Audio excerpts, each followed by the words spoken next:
Greetings, everyone. As it turns out, I was talking to my goddamn self for a while there. Type 1 in the chat if you can hear me now. Type 1 in the chat if you can hear me now. This StreamYard thing caught me up for a second there. Good evening to Janelle, The Learning Curve with the Revolutionary Matron, and Daily Affirmations by Pauline. Make sure you guys check out the Learning Curve podcast. Make sure you also check out Daily Affirmations by Pauline on Facebook and Instagram as well. She always has something uplifting to say. You guys type 1 into the chat if you can hear me right now. I apologize. I was on here. I thought I was live. I was talking to myself. Apparently, we have a decent show tonight. We have a good show tonight, as a matter of fact. We have quite a few Shoot the Breeze topics. We're going to be discussing Sage Steele. Speaking of hoes, we're going to discuss Billy Porter. We're going to talk about escapism in Black society. We're going to talk about self-hate amongst the power elite in Black society. We're going to talk about land and the fact that they found some trees, a bunch of trees in Africa, which is weird. We're going to talk about a 4-year-old being quote unquote accidentally given the jab. We're going to talk about whether or not you think folks should take a flu shot this year. We're going to talk about the effect of abortion laws on Black folks. We're going to talk about a slavery petition that was circulating in Missouri schools. We're going to talk about the shutdown that occurred over this past week of Facebook, Instagram, and WhatsApp. And then we're going to talk about our principal's comments to students during Throwback Day. Okay, so I'm seeing 1 in the chat, so that means that you guys are now hearing me. Okay, I apologize. I was really on time today, talking to myself for nearly 10 minutes. And then I realized there was something, there's a button I needed to hit to go live. So that's what we're going to be doing tonight. I'll be back on the other side. You guys stay tuned. It should be a good show tonight. We'll be back on the other side.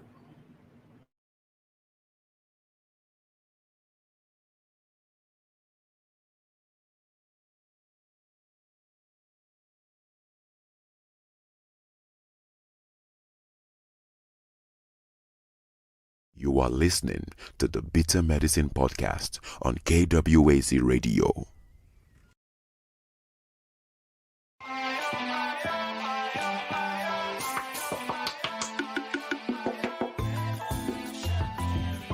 Welcome to the Bitter Medicine Podcast, where it's all about Black empowerment. Our show focuses on Black news and entertainment, arts, science, economics, history, people, and strategies that uplift, empower, and motivate Africans within the diaspora. And now your host, whose favorite color is black, Goku.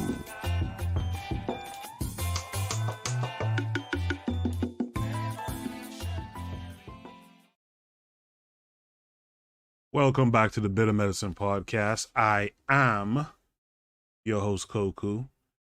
Just want to remind you guys before we get the show rolling that this show is part of a podcast network called KWAZ Radio.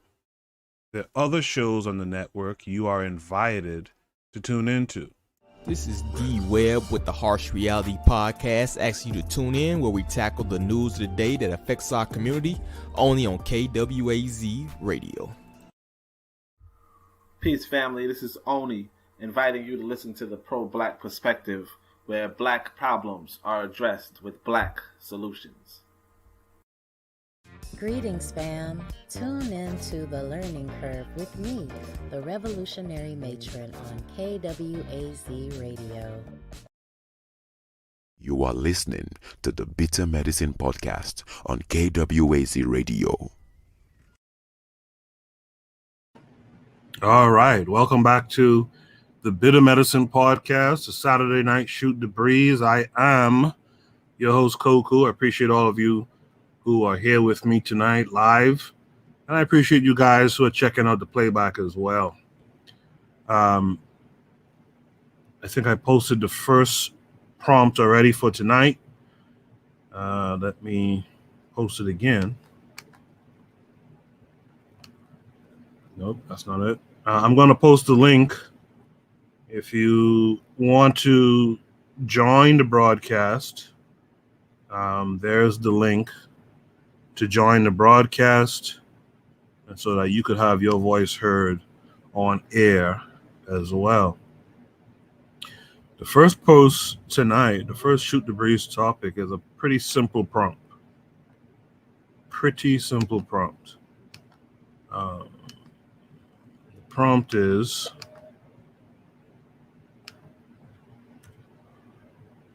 Sage Steele. Simple enough, right? The prompt is Sage Steele. For those of you who are not familiar, Sage Steele is a biracial commentator on ESPN. And Sage Steele was on a show, actually a podcast, with a former NFL quarterback, a white guy named Jay Cutler.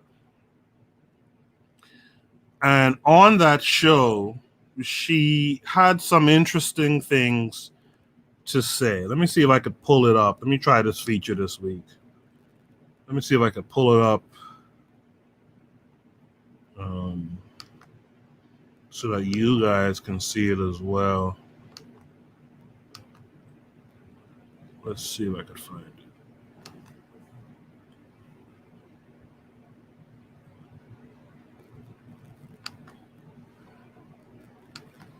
So first, there's this article that gives an update on what's going to happen to Sage Steele, and this article will give you some insight on what's going down.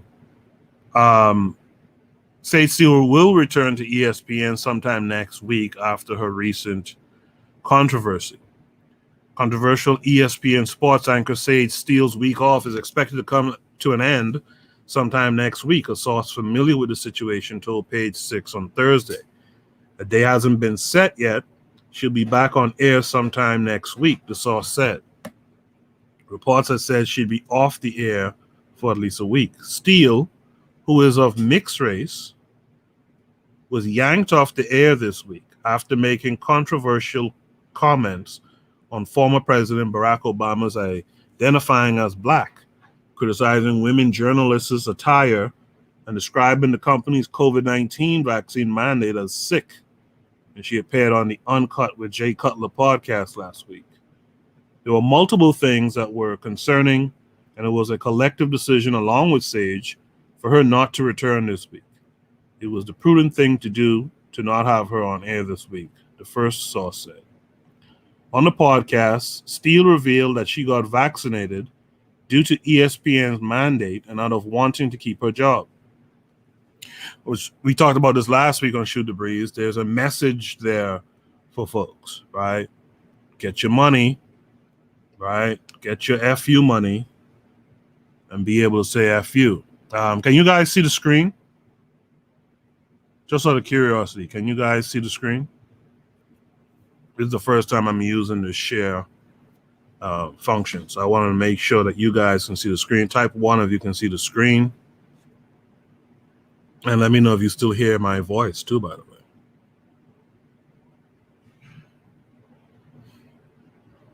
Hopefully you can. Yes. Okay, good. Thanks, Coach Pete, for that. So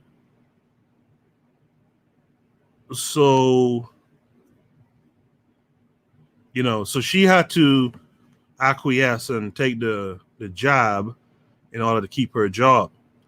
She quotes here, "I work for a company that mandates it, and I had until September 30th to get it done or I'm out," she said.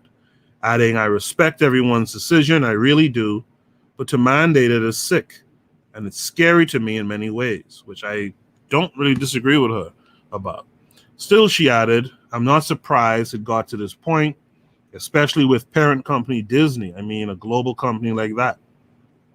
An industry insider told us the vaccine comment did not go over well with studio brass. Quote, Disney has no patience with anti-vax rhetoric, they said. So I guess I won't be getting a job at Disney anytime soon. But the first source insisted that kicking her off here this week was not specifically pointed to one specific thing, and that multiple things were concerning. Steele released a statement apologizing for her comments, creating controversy for the company. We are in the midst of an extremely challenging time that impacts all of us, and it's more critical than ever that we communicate constructively and thoughtfully, she said. Coincidentally, after Steele's anti-vax mandate talk made news, it was made public that she recently tested positive for COVID-19. The sequence of the diagnosis in relation to the podcast controversy is unclear. A rep for ESPN and Steele did not comment. The network previously said in a statement at ESPN, we embrace different points of view. Dialogue and discussion makes this place great. That said, we expect that those points of view be expressed respectfully, in a manner consistent with our values and in line with our internal policies, right? So that was the aftermath. Let's get to really what caused the problem here. So I'm going to stop sharing the screen for a second and let me find the actual link I want to find. Okay. So you guys will type 1 to let me know if you can hear the audio. But this is Sage Steele on the left. Let me blow it up. This is Sage Steele on the left. Jay Cutler. Sorry, this is Sage Steele on the right. Jay Cutler on the left, of course. And this is this is a part of the conversation that they had. Your census. I'm like, well, I don't know when the last time I filled out my census was, but if they make you choose a race, she's like, what are you going to put? I go, well, both. She's like, well, you can't. She goes, well, what about Barack Obama chose black and he's biracial? I'm like, well, congratulations to the president. That's his thing. I go, I think that's fascinating considering his black dad was nowhere to be found, but his white mom and grandma raised him. But hey, you do you. I'm going to do me when you fill out your census. Let me just double check that you guys were able to catch that. So I see daily affirmations typed 1. Hopefully that's in response to what I just played. I'll play it again just to make sure. Again, I'm using this feature for the first time, so I could be doing something wrong. So it's for you guys to let me know if it's good or not. So I'll play it one more time. When you fill out your census, I'm like, well, I don't know when the last time I filled out my census was, but if they make you choose a race, she's like, what are you going to put? I go, well, both. She's like, well, you can't. She goes, well, what about Barack Obama chose black and he's biracial? I'm like, well, congratulations to the president. That's his thing. I go, I think that's fascinating considering his black dad was nowhere to be found, but his white mom and grandma raised him. But hey, you do you. I'm going to do me when you fill out your census. I'm like, well, I don't know when the last time I filled out my census was, but if they make you choose a race, she's like, what are you going to put? I go, well, both. She's like, well, you can't. She goes, well, what about Barack Obama chose black and he's biracial? I'm like, well, congratulations to the president. That's his thing. I go, I think that's fascinating considering his black dad was nowhere to be found, but his white mom and grandma raised him. But hey, you do you. I'm going to do me. What are you guys' thoughts on that comment by Sage Steele? And for the most part, I mean, the vaccine stuff probably got in some problems too, but I think this is the thing that went viral. And I think this is probably what got her in most of the problem that she got into. What say you guys in the chat? Mchaka says, thankfully, she diluted or wiped out her bloodline. Right, because she's with a white guy herself. The truth of the matter is, folks like Sage Steele worship white men. I'm going to keep it real. And I posted this on Twitter. You guys should follow me on Twitter. It's at Bittermeds, BITTERMEDZ. On Twitter, I posted that, you guys really shouldn't be so upset with what she's saying. She's following the script, the mulatto script. You should be upset with her black father. And in fact, Sage Steele should be the poster child for you guys not being these misogynists that a lot of you are. And that's the bottom line. The bottom line of it is, this is what you get. The so-called tragic mulatto, right? Who people say they have no allegiances. I disagree with that. They have allegiances with the side that they think is winning. You feel me?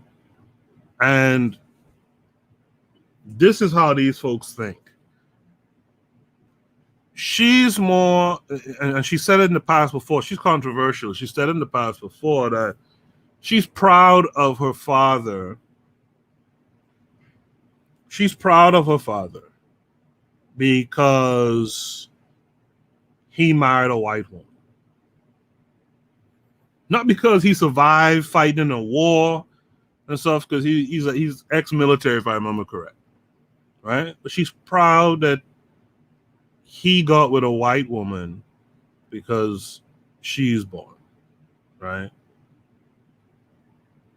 And this is what, when people talk about miscegenation and all that stuff, a lot of folks want to return with what love is love. No, love is about priority. You love your priority.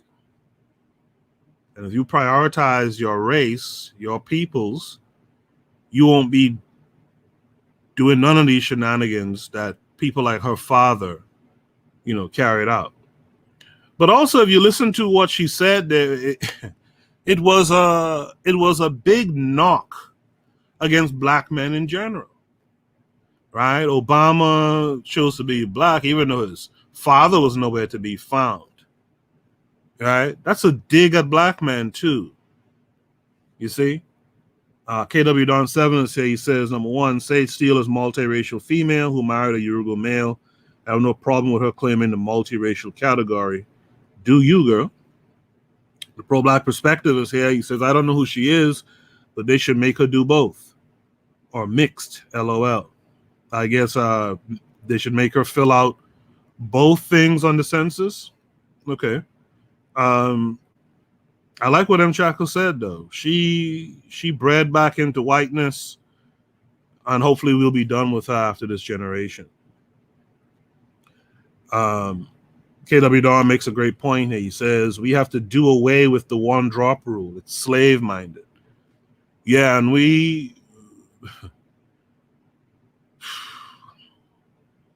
that's to say, if we're being really honest, that's to say that a lot of what black folks do is slave-minded. And we got to come to grips with that.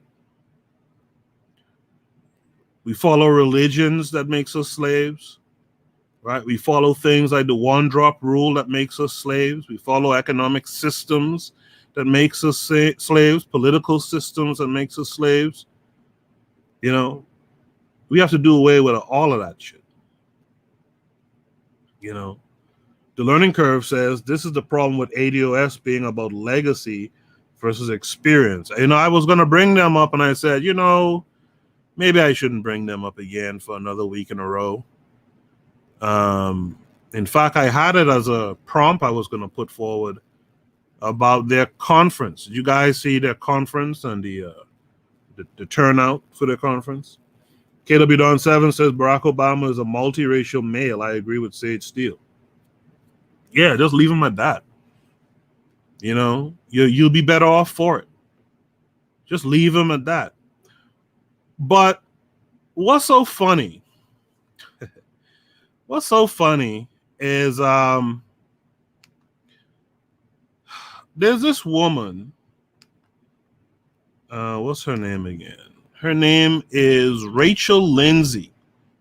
How many of you know of Rachel Lindsay? Type 1 if you do, 2 if you don't. How many of you know of Rachel Lindsay? She apparently was a contestant on The Bachelorette. Bachelorette is one of these, I guess, popular shows on TV. Is a form of is one of these popular shows on TV where a woman, a bachelorette, chooses from a gang of dudes, right? Who she wants to ultimately, I guess, date or whatever. And so it's one of these reality TV shows. And this black woman, I believe she was the first black bachelorette. She was on there.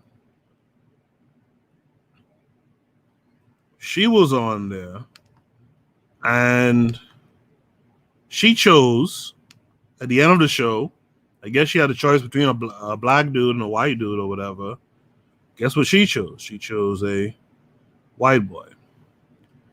But what's so crazy is she met Sage Steele. I'm going to let her tell the story, actually. Right? After the Sage Steele thing dropped, she talked about meeting Sage Steele, and this is what she had to say about the meeting. Have I told you the first time I met Sage? No, tell me. The first time I met Sage was at a pre-ESPYs party, and she asked you if she could touch your hair. No, sadly, that did not. That was her experience, not mine. Would you like to reference that, y'all? That's a whole other story. Look it up, guys. Anyways, she comes running over to me and she grabs me and she's like, "Oh my God, I love you. And I love you because you said, you know what? I don't care what you have to say.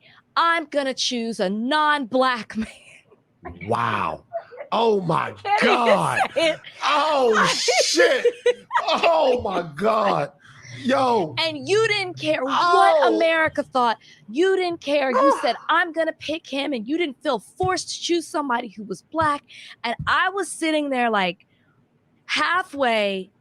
I liked, this has been 4 years ago. Halfway, I'm like, I like Sage. Like she's a woman who is of color and who is, had a long career in the media, and I'm aspiring to this. But then I'm listening to you, and the first thing you say to me is how thrilled you are that I didn't choose black. Mm-hmm. And I'm like, who is this woman? Mm-hmm. And then since then I've started to learn more about how problematic she can be. So if you don't know who Sage Steele is, just let my story speak for itself. This is a woman who is so obsessed with racial identity, but not just in being proud of what she looks like and who she is, or even being proud of her father who's black. She's more proud of the fact that her father was in the military than the fact that he was like a black man in it, or that, he married outside of his race, similar to what she said to me.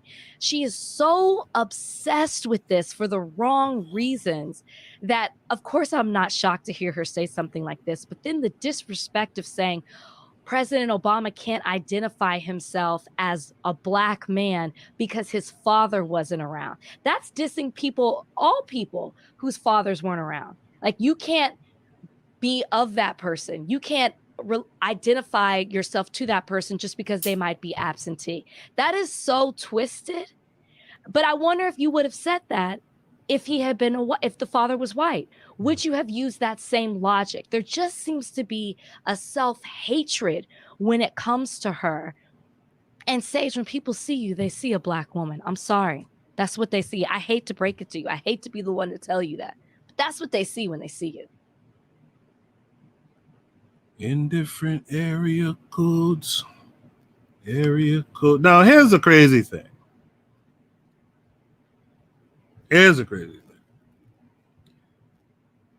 This black woman here is talking about Sage Steele. This Rachel Lindsay woman here is talking about Sage Steele, but you were on a reality TV show where you were there to pick a mate out of a pool of eligible males. and you picked a white boy. How can you talk about Sage Steele? Sit your ass down somewhere. You understand? I see Mr. Untouchable is here saying respect to Koku, blessings to the chat. We appreciate you. We appreciate you for being here. Let me go back up in the comments. KW Don 7 said that her Tone Talks was not at the ADOS conference. There may be another split coming. I heard someone mention that too. M. Chaka says, hey, yo, where my ranch at? Yep. Bed ranch. KW Don 7 says, I could never see myself waiting for a female to choose me for courtship.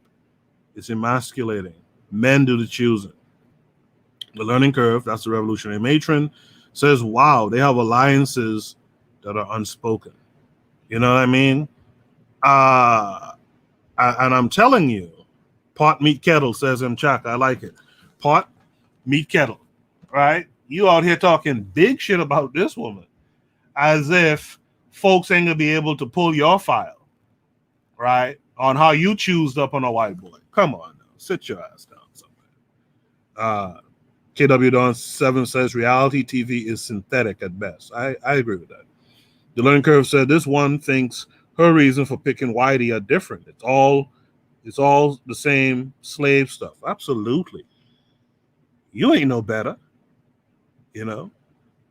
Let me drop the link again in case any of you wanted to hop on here, have your voices heard on here. You guys can do that as well. There goes the link. Do with it what you will. But yeah, that's Sage Steele for you. And the point I want to get through, in fact, I think I missed reading something that the matron said earlier. Yeah, the matron earlier said Christianity as self-harm, standing for cash. Christianity as self-harm. Thanks to the pro-black perspective for that. Yeah, but the reality is, and you see that same thing there, that Christianity stuff in particular is what invites a lot of these slave mindsets into our people, right? Okay, I guess we have a troll. I guess we're doing something right tonight. We have a troll in here. If you are a moderator, can you escort that person up out of here? All right.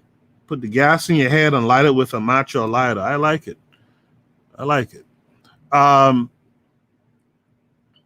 That person had to subscribe, by the way, to drop that comment. So thanks for the subscription, I guess. But yeah, it's that Christianity nonsense that really messes us up and invites all this other stuff. If you check to see who the misogynists are, you could put money on it, they're Christians. You can put money on it, they're Christians. Yeah, M. Chaka, you're right about that. If you're gonna troll, man, be witty. God damn. Right? I hope someone took care of her and got her up out of here. But, you know, this is why we got to really get serious. I see we got the matron here with us tonight. Matron, you've been added to the stream. What say you? Greetings. First, I want to say thank you for allowing me onto the stream. No problem. And yes, you know, the pro-black perspective and I had an awesome conversation. And in light of some personal things, you know, my channel's going to pivot. But this is a whole problem. These people are everywhere in our society. And they are really destined on self-destruction and therefore our destruction. And the thing is, like in Sage Steele's case, she knows it too.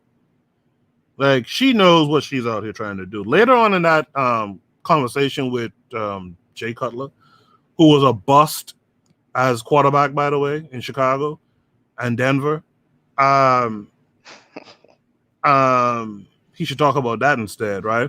But he called her like the Candace Owens of sports or something like that. So these people know exactly what they're doing. Sage Steele is about to make a pivot herself. And Chaka says, Auntie been in hiding. What up, though? Hey, nephew, how you doing? I had some things. I had a family member pass away, actually, and their ancestral return was today. So over the next couple of days, I will be back doing something different. But, y'all get to get me again. It'll be all right. It'll be all right. Won't be as aggressive. I have to pivot some things, but yeah. Hey, nephew. Yeah, you had told me about the family member, and I send my condolences to you. I'm sure everyone else in the chat room does as well. I appreciate you all. Mr. Untouchable says she is a racial economic mercenary. Absolutely. Mm-hmm. They are pivoting to make their move to make that bread, from the Fox side of the game just now. But they don't care. Mchaka 97 says they wasted Brandon Marshall's career, to be honest. Mchaka knows Cutler is garbage on the field and off the field. And here's some condolences coming in for the revolutionary matron from Mr. Untouchable and Mchaka 97. I appreciate that. But this is what they do, and this is what we don't do. We don't build an economic system for our people, right? Like, he has this job on this huge media platform showing off his bed wench who wants to be close to the master, right? Mm-hmm. And he has an entire economic and media empire under him to ensure that he is still exalted, even though he is a whole failure as a human being. Mm-hmm. Yeah, the sport that he played since he was a kid, he just wasn't good at it when it counted. And he still has an opportunity. Again, that's what it looks like. You see, and I said I wasn't going to talk about it, but when ADOS and FBA talk about we built this shit, nah, you built this for other people. And it shows, because this guy could have been a bust in one career, and now he just went viral with this interview with I was about to say Candace Owens, with Sage Steele, right? And so this is how white folks have created a system for themselves that keeps them up. And you know that saying, the rich get richer? They really created a system that allows for, if you could make it to a certain economic status, you have more and more opportunities to climb the ladder. We don't have that. We always talk about the punishment and reward system. We have neither of those systems. So at the end of the day, she ain't got to check for us. She ain't got to care, because she'll never be begging for us for a job. She'll never be looking to make an earning off of our community per se. She'll talk shit about us and make money that way, but she's not coming to one of our people to make money. And that's something that we have to really, really start to work on. We lose people to the other side because we don't have anything going on really on our side. Matron, you have something to say? Nope, I was just agreeing with you, because that's exactly what the problem is. And we don't even see the benefit of building our own economy. We're happy with jobs that they can take away from us at any time. Absolutely. That's the whole get down of the whole ADOS FBA thing. In fact, earlier this week, let me see if I could find it on my phone here. Someone posted this thing on Twitter, and I commented, I retweeted it, and pretty sure the Pro-Black Perspective did as well. It's this comment that really says a lot. Let me see if I can find it right now. So this guy, I think is a guy, on Twitter says, you cannot defeat supremacy. You just got to find your way in it. Now, he came back later and tried to clean it up, but the damage was done in that first sentence. You cannot defeat, and he's talking about white supremacy. You cannot defeat white supremacy. You just got to find your way in it. Right? Wow. As a woman, I would never want to like connect with a man like that. Like he's taking us out at the same time. Exactly.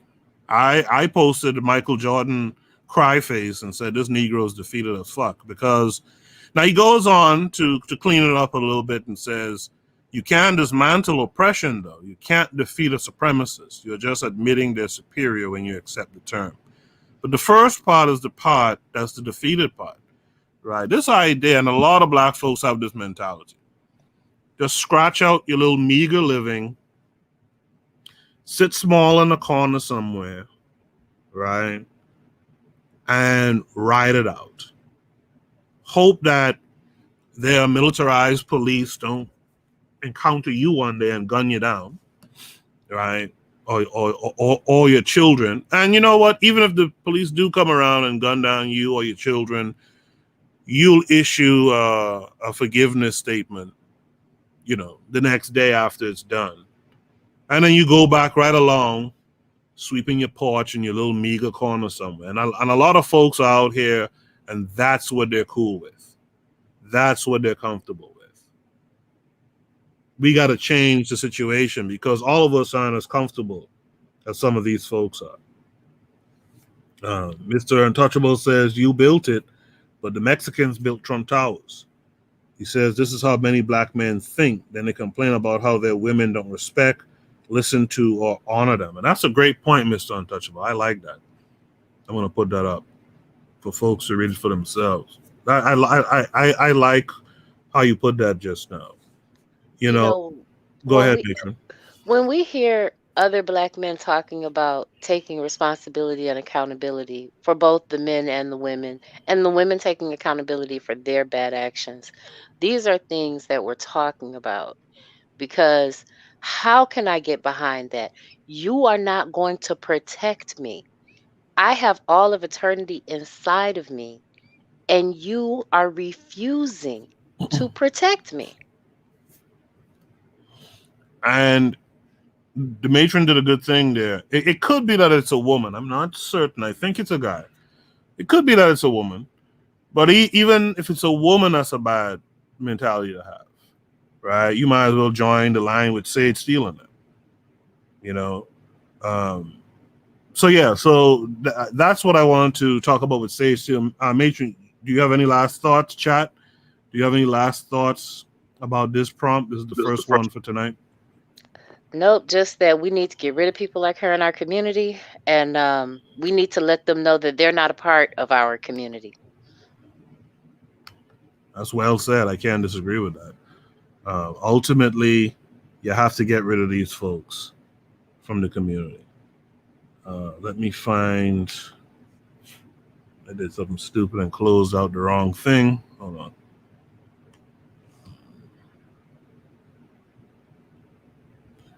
Thank you guys for being here tonight. I appreciate all of you for tuning in. I always love the wit that we tend to have in the chat a lot of times. I appreciate it. The next one is a pretty short. It's a pretty short prompt as well, and you guys will see why in just a moment. The next prompt, let me put it in the chat.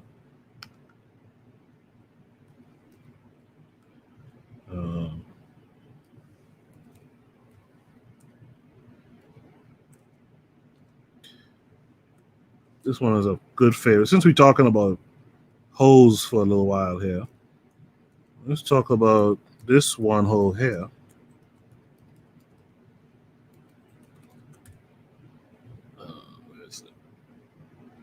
I misspelled it, but the Shoot the Breeze topic number 2 is Billy Porter. Let me see if I could pull this article up. Y'all bear with me here. I'm trying to multitask and do a bunch of stuff at once. Matron, what's your opinions off the top on Billy Porter? They are a whole problem. He, she, they, it is a whole problem. I saw a picture of Billy Porter that looked like because he wears these dresses, right? Mm-hmm. And he looked very feminine in one of the dresses, like in a close frame kind of way, until you got to see the full shot. And I'm like, this is a whole problem because we're projecting this image of beauty and quote unquote intersectional beauty out onto the world. And I have the same problem with this that I have with other celebrity personality type people that have their images exalted above our people. Looking back, or looking forward 100, 500 years, because, my thing is make plans for the future. Mm-hmm. What are people going to think? What are they going to interpret as that? And then it makes me question, unfortunately, even though we have documented information about our history, but it makes me wonder about all of our historical interpretive tools, because the reality of the situation is that we're just interpreting what we see today based on what they left yesterday. And this is what we're leaving for the future to interpret. Mm-hmm. So for some reason, I can't open my document anymore. I don't know what's going on. But let me see if I can find it. Billy Porter. If you guys don't know who Billy Porter is, type 2 in the chat if you don't know who Billy Porter is. Okay, I'm getting it back now. Type 2 of you were living under a rock somewhere, and you didn't get the memo on who one Billy Porter is. Super important that you know. All right. Billy Porter was in GQ magazine recently, right? Gone Queer magazine. And I guess Billy Porter, let me share my screen. I guess Billy Porter is about to win what they call an EGOT. I forget what an EGOT is. I know it's something like Grammy, Emmy, Grammy, Oscar, and a Tony or something like that, right? And he's about to win this thing.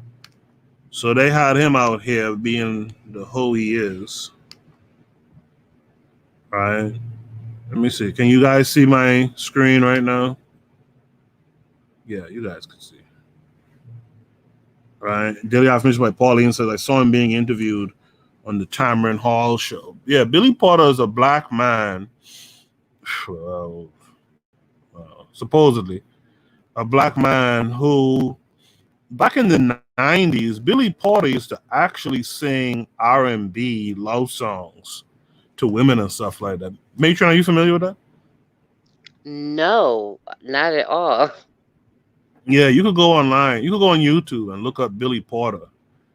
And yeah, he was out there pushing these love songs back in the day, which is crazy as hell.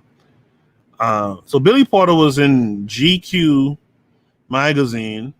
The title of the article is Billy Porter, for me as a black queer man, having an EGOT with crack open spaces. I don't like how that read at all, but okay.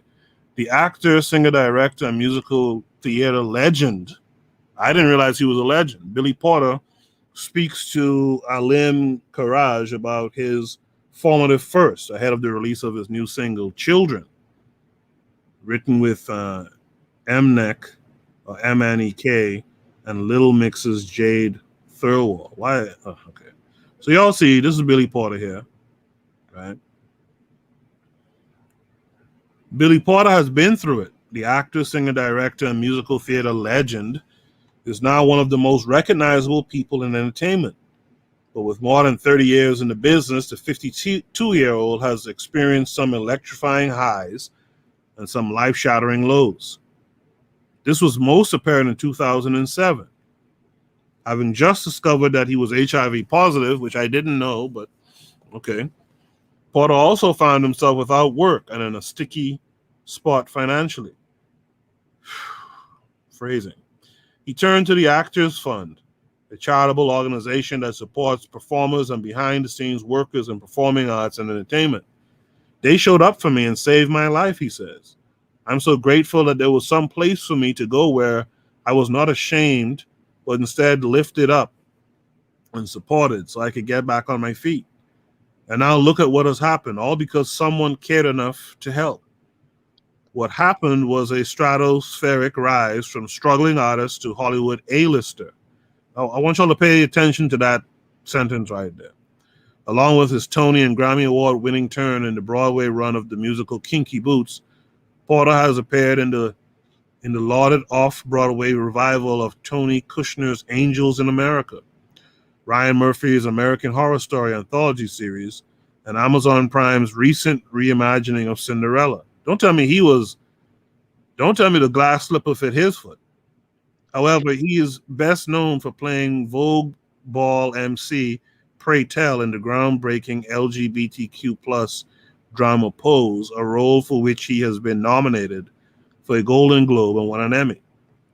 But as his musical theater chops prove, Porter is also an incredible musician. He released his first self-titled album in 1997 and has since released 3 follow-ups. In recent years, he's also released a number of bangers, including Love Yourself and the Shapeshifters collaboration Finally Ready, and now he is back with his latest single, Children, co-written with MNEK and Lil Mix's Jade Thirlwall. It's a fabulous and empowering disco confection with echoes of Gloria Gaynor and Thelma Houston that's destined for the dance floor. I'm not going to read the whole interview, but we talk about reward and punishment. How do you deal with a Billy Porter? Oh my God. You stop tuning in. You just stop. You stop tuning in. Why is it named Children when we know that that particular community has an agenda to infiltrate our schools and to do different things? Why is he the progenitor probably for like a Lil Nas X who, you know, went that way and then said something about and now he tired of being this way? Why? I'm gonna stop. I think this is a puff piece. This is something to misdirect people. And this is, if we don't put our narratives out there, this is all that's going to be left. So we have to put our information out there. But you stop giving people like this a platform. These people only respond to money and or power. And unless we're trying to physically overwhelm them, which is not ideal, we have to stop financing these types of endeavors.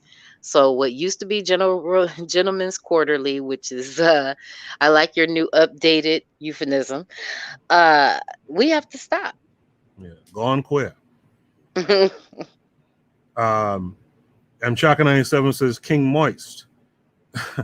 He says LMAO. Who wrote this article? Yeah, that's what I was thinking while I was reading it.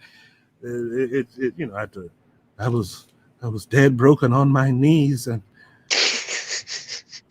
they helped me get up on my feet. I mean, sit your ass down somewhere. KW7 says Billy Porter is black male who was sexually abused as a child and now weaponizing homophilia against his own people. Ooh, well said. Chaka says, nah, he was the fairy, pun intended, godparent. Oh, okay. So he wasn't Cinderella itself. He was the fairy, godparent.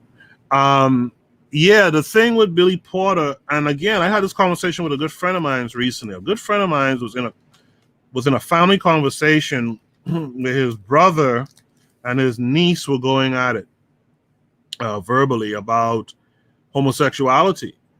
And my good friend's brother was saying, listen, every homosexual I've encountered, every black homosexual I've encountered were molested into this thing.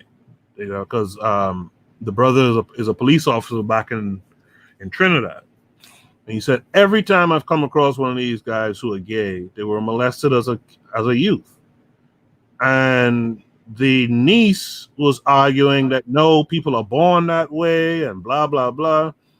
And I told my friend, I'm like, listen, when those arguments come up, first of all, you should probably kind of stay out of them. But second of all, you got to understand the genesis of homosexuality in black society is different from white society.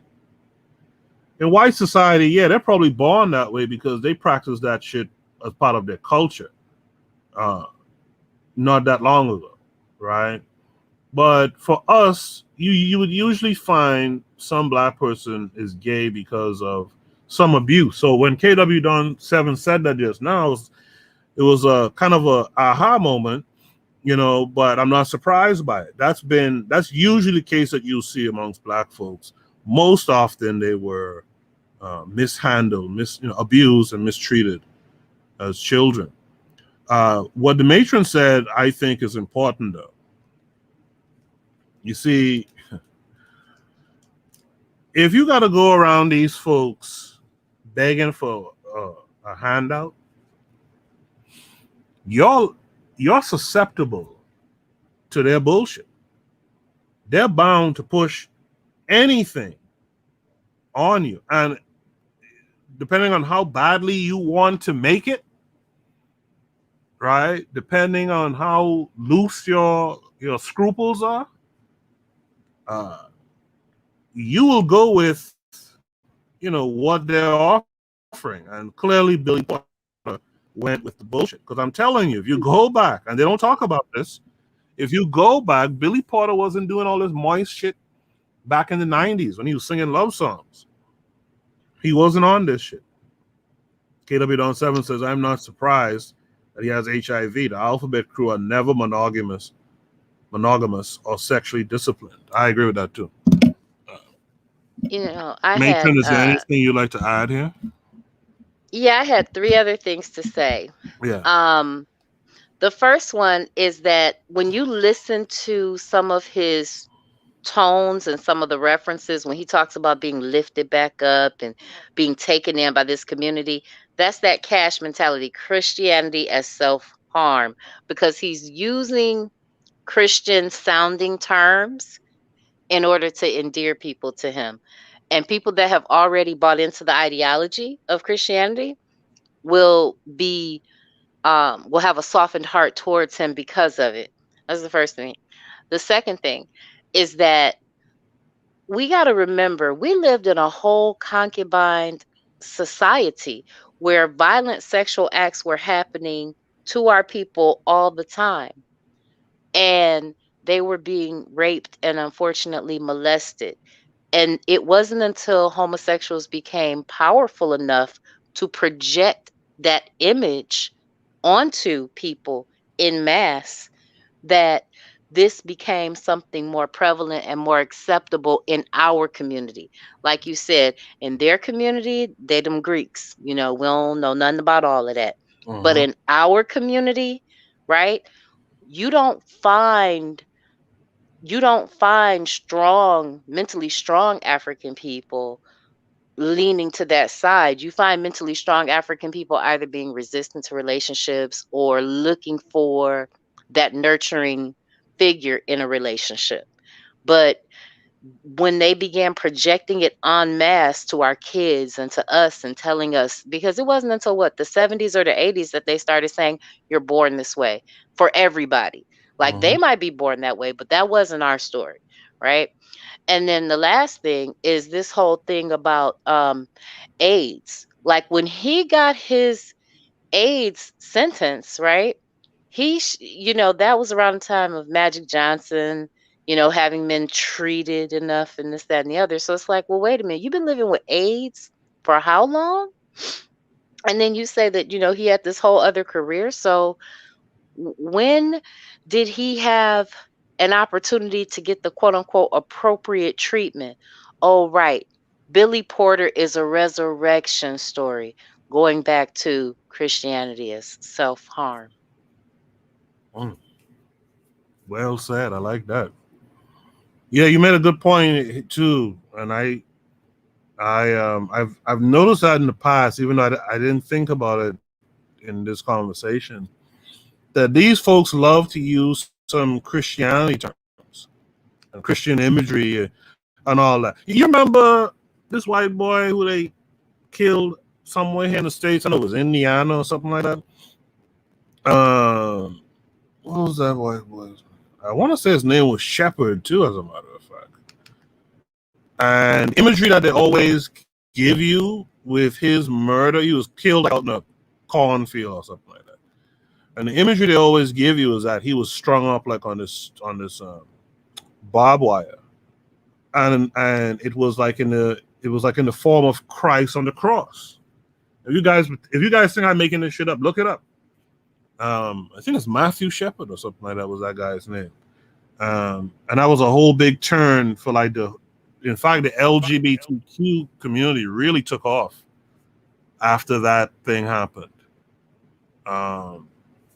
Daily Affirmation by Pauline says to the Revolutionary Matron, Porter actually talked on the Tamron Hall show about how he was shunned by the church because of his orientation. You know, Matron, I'll let you respond to that in a second. I find that funny because when you go in these churches, man, some of the most flaming mofos are in the choir or usher. And I grew up in the church. I saw dudes who was ushers and in the choir and stuff, moist as ever, moldy from being so moist, right? Matron, what you got to say to that? Okay, so I'm not going to give you guys this whole long history lesson, but what I'm going to say is this. When you're trying to hide what you actually like and what you actually do, right? You begin to attack people that are more flamboyant than you. I had that same experience, Koku, where the people in the church, they were the ushers, they were the choir directors, they were in the choir, they were all over the church, right? Mm-hmm. And they were flaming. And this is like Christian Baptist churches. Them was the people that every altar call, they was up there on the altar. Or wait, what about the guy who went through the "I'm not gay no more" and went viral? Remember him? And he gay to this day. I've been delivered. Yes. So I could see that potentially, his church might have done symbolic imagery and gestures about that. But when you look at the history of the church and what they actually come from, they are pedophiles and homosexuals. Period. Do you guys in the chat have any last thoughts on this prompt before I get to the next prompt? As a matter of fact, what I'll do, I'm going to post the next prompt. And what we'll do a station ID. And on the other side, I'll read your final comments to this Billy Porter prompt. And you guys can begin to actually discuss the Shoot the Breeze prompt number 3 in the meantime. Let me make sure it goes through. All right. So this is the prompt that's coming up next.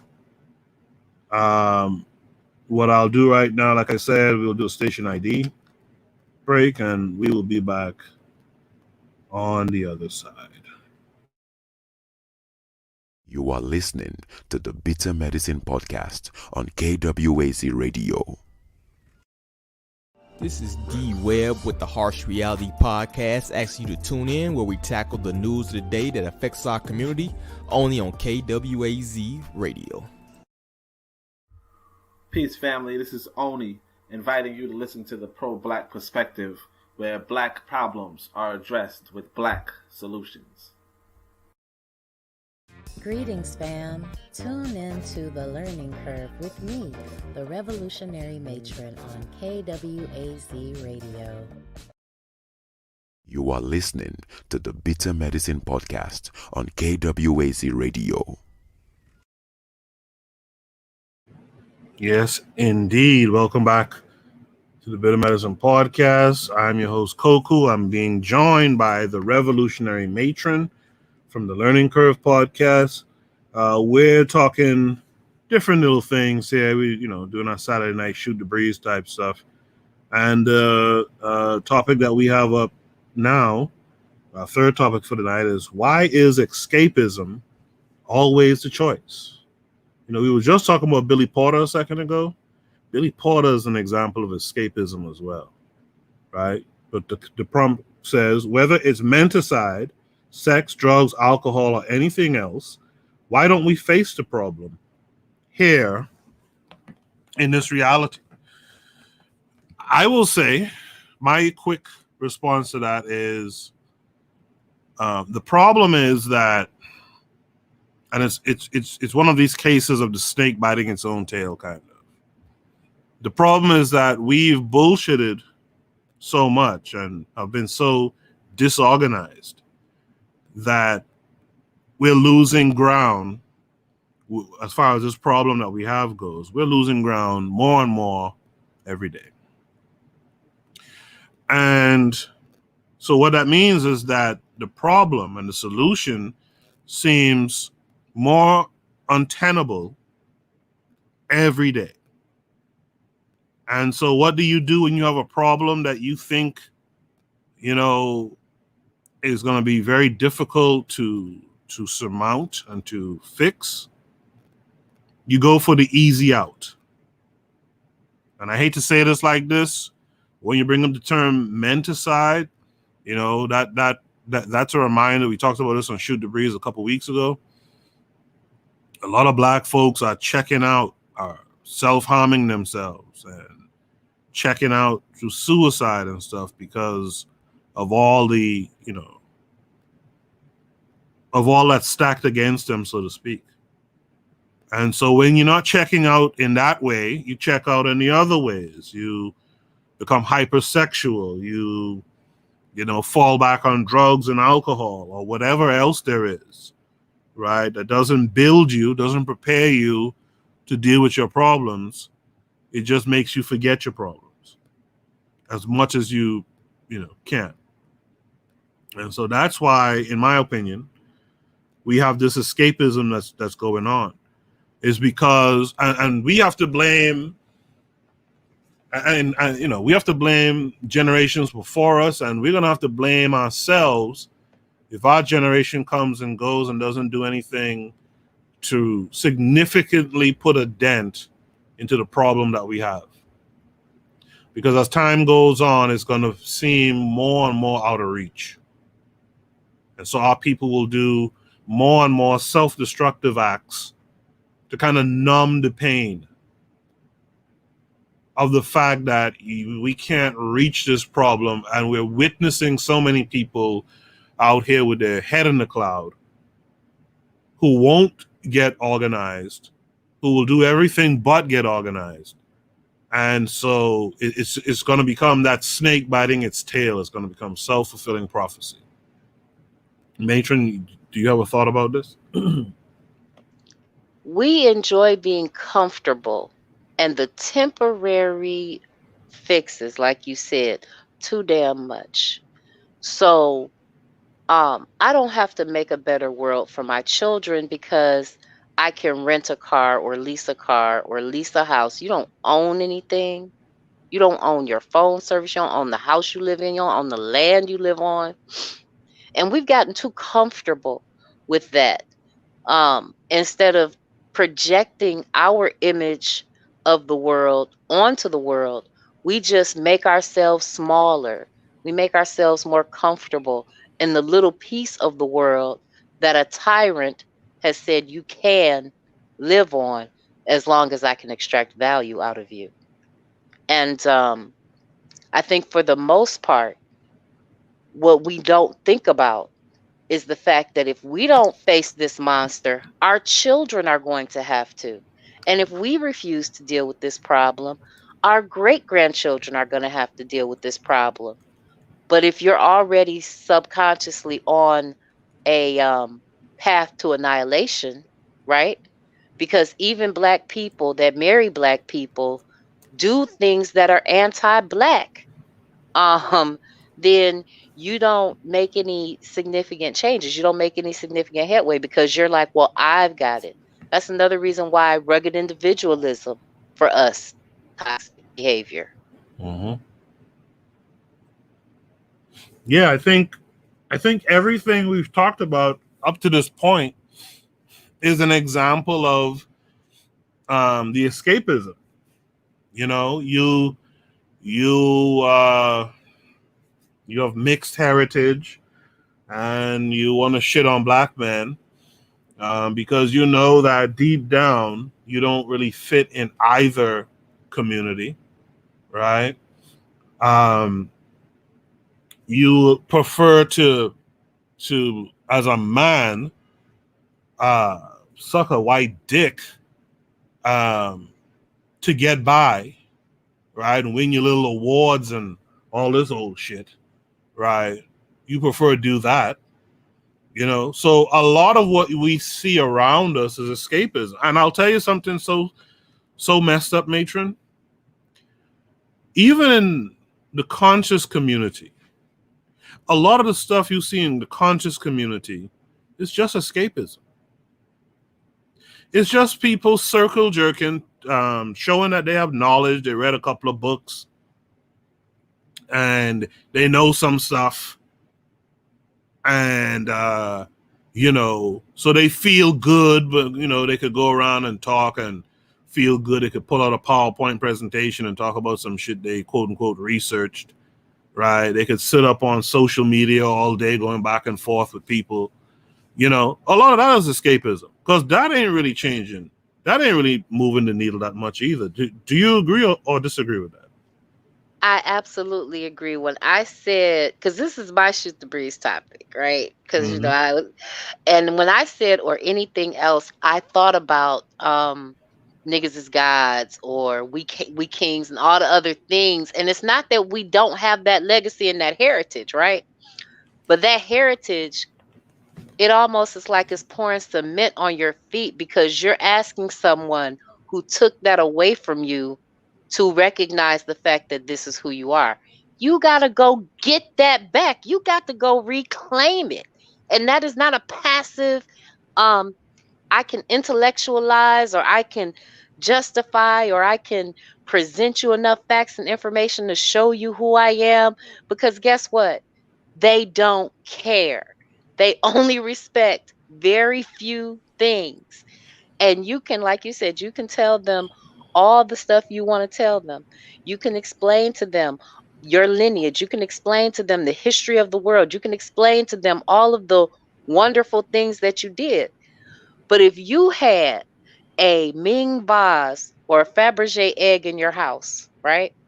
And I take it from you and you are not powerful enough to take it back, guess who has a Fabergé egg or a Ming vase? I do, not you.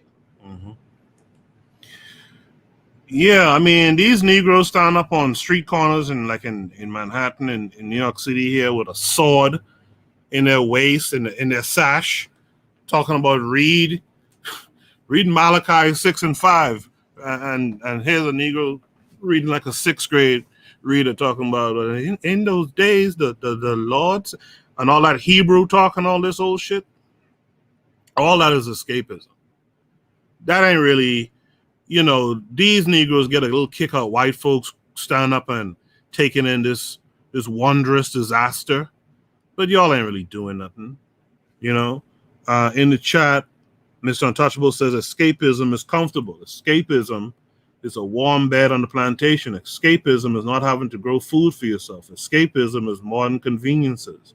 Escapism is central air conditioning. Escapism is KFC. You know what escapism also is too? We built this shit. That's escapism, right? Escapism is talking about Kemet all day. That's escapism too.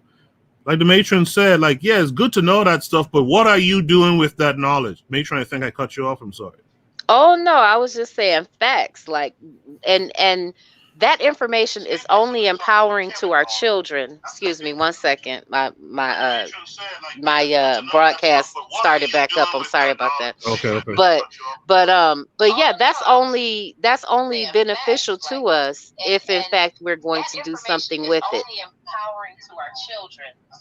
So okay, good. So Azuliism says this is not your choice. Hold on, I just lost it. He says this is not your choice. The barrel makers knows if he doesn't give you a way to escape, you will fight hard. 99% of people will take flight instead of fight. They studied you.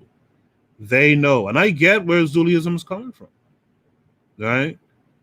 The people talk, so the barrel maker reference in that statement is about, let me put that up for folks to see it. The barrel maker reference is about, the whole thing people talk about crabs in a barrel, right? But who makes the barrel though? What the hell are crabs doing in the barrel? Who makes it? And so these folks, the quote unquote barrel makers, they know that, they have to put a gang of liquor stores in your neighborhood, next door to a gang of churches, across the street from a gang of KFC and what have you, right? They know they have to put the drug dealers in your neighborhood. And whereas in their own neighborhoods, you got to go down by the tracks to really score some dope or whatever, right? But they put that shit right around you. You could smell it as you walk through the streets, right? You could smell the KFC. You could hear the church and the choir. You could see the drinkers outside mixing their drinks. They put that shit there so that you run to it, right? They make sure that you don't that you aren't getting that you aren't having your backs completely against the wall, because if you had your backs completely against the wall, you would fight, and they know that. So I appreciate that point from Azuliism. Coach Pete says, these are the things I talk about people that have a degree think they're better than. Yes, right? Education really isn't so much about what you know. Education really is more about what you do, right? Education is not so much about what you know. Education really is about what you do. You get an education to do something. What is it that you're doing? A lot of folks sit up with education and just talk all damn day. That's not doing anything really but talking. Daily affirmation by Pauline likes the KFC comment from Mr. Untouchable.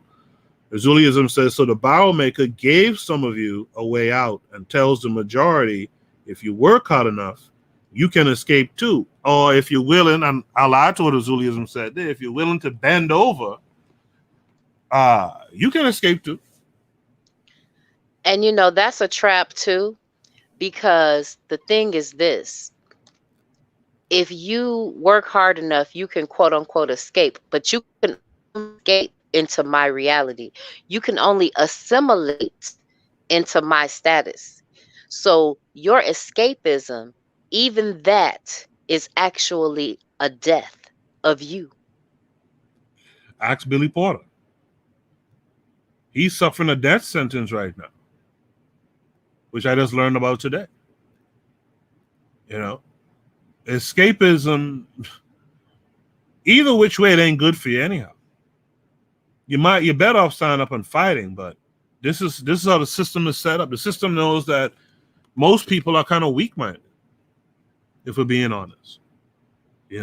Most people, there's so-called straight guys who will look at that option that Billy Porter was probably given, and they'll say, well, to get on, I'll do a little something strange for some change. That's how most people I think that's how most people think. It's all about what you're willing to do. Like the matron says, what are you going to do? Right? And Chaka says, steal the barrel and burn some sage to purify it. Azuliism says, my father said, if New York City or Florida existed in 1791, the Haitian Revolution would have never happened. right? Provided that they had access to go to Florida or New York, right? That's a real thing. The Haitian Revolution happened because folks' back was against the wall. Folks was just done, and there wasn't no other way out but to put up a fight. Get rid of these sellout Negroes. Keep your eye on these mulattoes, like Sage Steele and them, Obama and them, right? Identify your enemies within and be able to do what you got to do. The best escapism is to put in work. Mr. Untouchable says education is about what you do. That's a gem, Koku. Well, thank you, brother. Let me put that up there. You know, I gotta glorify myself sometimes. Yeah, but I'm just joking. But yeah, it's about having knowledge is cool. What you doing with it? I never forget this Chris Rock joke, man. That joke has always stuck with me. You know, the dude who breaks free of the project, goes and gets all these degrees and all this education, decides one day to come back and check out the project, sees an old friend from his boyhood days in the projects and says, "Hey, Willie, it's me. I'm back. I went to the greatest schools out there. I traveled and went different places and gained so much knowledge. What's up with you?" And the dude says to him, "Negro, can you take me?" He put his two fists up and said, "Can you take me, though?" It's about what you can do. It ain't about what you know, man. And that's something I wish I understood at a younger age. You know? Yeah, getting degrees is cool, I suppose, but what you really doing with it? What's next? That's how I judge your education. If you ain't doing nothing with it, if you ain't doing nothing with all this knowledge, all this Pan-Africanist knowledge, etc., then really, you ain't doing nothing. You just as bad as the dudes out here sitting by a park all day. Matron, you had something to say? Not only that, but they used to build schools. You know, we've talked about this before about how they circumvent the academic processes, right? By getting GEDs as soon as they're eligible or doing different things. Well, if you look back in history, that's why they started schools. They started schools to build economies up under them, to set up qualifiers to exclude other people from economic opportunity. Mm-hmm. And we don't look at it that way. I didn't look at it that way until I really started asking myself some serious questions. But you got to stop, like you said, circle jerking, playing with yourself. You got to stop thinking that it is anybody else's responsibility to make an opportunity for you and your future. You know, it's not. It's just not. It is up to you to form strategic partnerships. That's why who you marry and who you have children with is such an important thing, so that you can establish an economic infrastructure or power base for them. Yeah, what the matron is saying there? This ain't what the matron is talking about on this episode of Shoot the Breeze is nothing new to her. You go on her platform, this is the kind of conversation, this is the kind of discussion that you have with her and that you get to listen to. The reason I know Mr. Untouchable is from Mr. Untouchable is from the same place me and Daily Affirmations by Pauline is from, right? I know Mr. Untouchable from the Matron's podcast. And you could actually tune in to some late night shows with the Matron. You'll hear Mr. Untouchable actually adding his voice to the conversation, as well as Azuliism, as well as D Webb from the Harsh Reality podcast. And the other night, she had Only Tassé on. This is the kind of stuff you hear when you tune into the shows on KWAZ radio.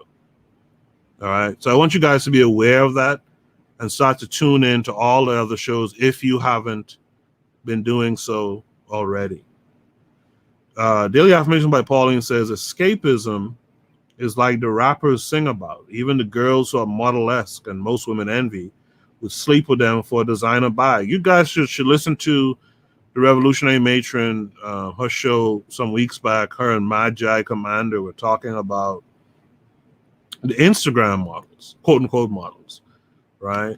Folks see these women, and again, all that's escapism too. And what's so wild about that? It's a quote unquote escapism that has immediate servitude attached to it. When you see Bria Miles, for example, when you see who's a beautiful sister, by the way, but when you see Bria Miles on Instagram and flaunting her chocolate skin and all that, and her figure and all that kind of stuff, and then you see her in Dubai, and then you see her in Paris or something like that, understand something and understand it well. What she's doing to get to those destinations, 9 times out of 10, you don't want to have no part of as a regular, well-adjusted person. All of those named figures who you see always, showing off their bodies and stuff like that, they ain't a singer, they ain't a fashion designer, they ain't nothing but some chick or some guy too, who takes pictures on the internet and who's traveling all these places. Understand what they're doing to be able to do it. What they don't show you is the old dude who they have to lay up under, right? They don't show you the R. Kellyism that they have to go through, right, to smile and take that picture. And Chaka says Dubai, already know what's up with that. Absolutely. Right? All that's escapism, but it's such a silly escapism because how did you get there? Here's the question. How did you get there? Matron, you have any last words on this prompt? No, we just have to stop. We have to decide that the degradation and dehumanization and sexualization of us, or commoditization of us, is enough, and that we are going to stand up for our self-respect. That was one of the ways that they always reclaimed the identity of a race historically. So if we don't do that, we're done. Yeah. In the chat, Chaka97 says, quote unquote, booking, aka e-strolling. Yeah, that's whole strolling right there. Bookings, serious inquiries only. That means find out the price. Mr. Untouchable says the old Arab dude, LOL. Yeah, I mean, people don't talk about that aspect of it, right? This greasy Arab who's all over you and stuff like that. What I'm going to do now, I'm going to post the next prompt. And hold on a second. Let me see if I can get this out the way. Matron, have you ever noticed there's this pesky chat with us button that's right over like the send button? Yes, it's so frustrating because sometimes I have fat fingers, or sometimes I click the wrong thing when I'm on my desktop. It's weird, and you can't get it to move. Hold on, why is it not moving now? Oh, I did something stupid.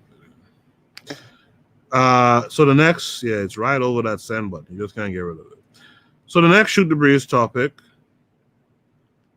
number 4. Blacks that appear to have power hate themselves. Clarence Thomas's wife just hired a known racist. Let me pull up this story that was attached to this prompt as well. Let's pull this up.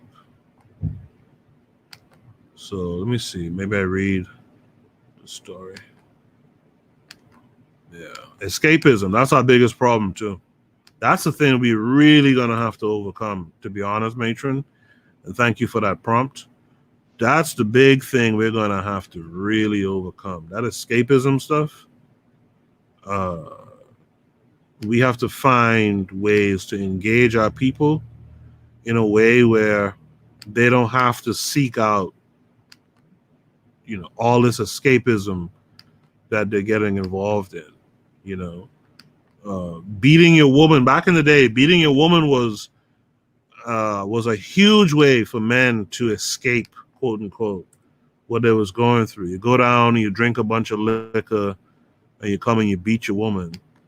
But at the end of it, that escapism, as the matron said earlier, is supremely damaging to our people. So at the end of the day, you still don't make any progress with it. I'm going to share my screen again. I'm going to share my screen so you guys can see this article. So in this article, you see the title. It says, a former aide to Clarence Thomas's wife became a rising GOP star after admitting she hates black people. So this is the area code 304 right here. All right. And it says, an unapologetic racist is on the fast track to becoming one of the Republican Party's rising stars. According to the Daily Beast, Crystal Clanton's sordid history in the public eye began in 2017 when she made headlines for infamously claiming, I hate black people. Like, fuck them all. I hate blacks. End of story. That statement was one of many, according to the Daily Beast. Clanton previously worked as a quote-unquote second in command at the far-right nonprofit organization, Turning Point USA. But shortly after her remarks made headlines, she landed a job working for Ginny Thomas, the wife of U.S. Supreme Court Justice Clarence Thomas, the second black person to serve on the bench. After working for Thomas's right-wing media companies, Clanton moved on to George Mason University's Antonin Scalia Law School. Now she will be clerking for Federal Appeals Court Judge William Pryor, Daily Beast and former alternate columnist Callie Holloway explains. It defies belief that Pryor, or Ginny Thomas, or TPUSA head, Charlie Kirk for that matter, was unaware of Clanton's views. Thomas hired Clanton right after her stint at TPUSA and kept her on, gushing about her on social media despite negative coverage. Kirk suggested he was outraged after Clanton's racist text leaked, but subsequent reporting showed she would exchange racist remarks regularly with other TPUSA staffers. Federal clerkships like the one Clanton just landed with Judge Pryor are highly coveted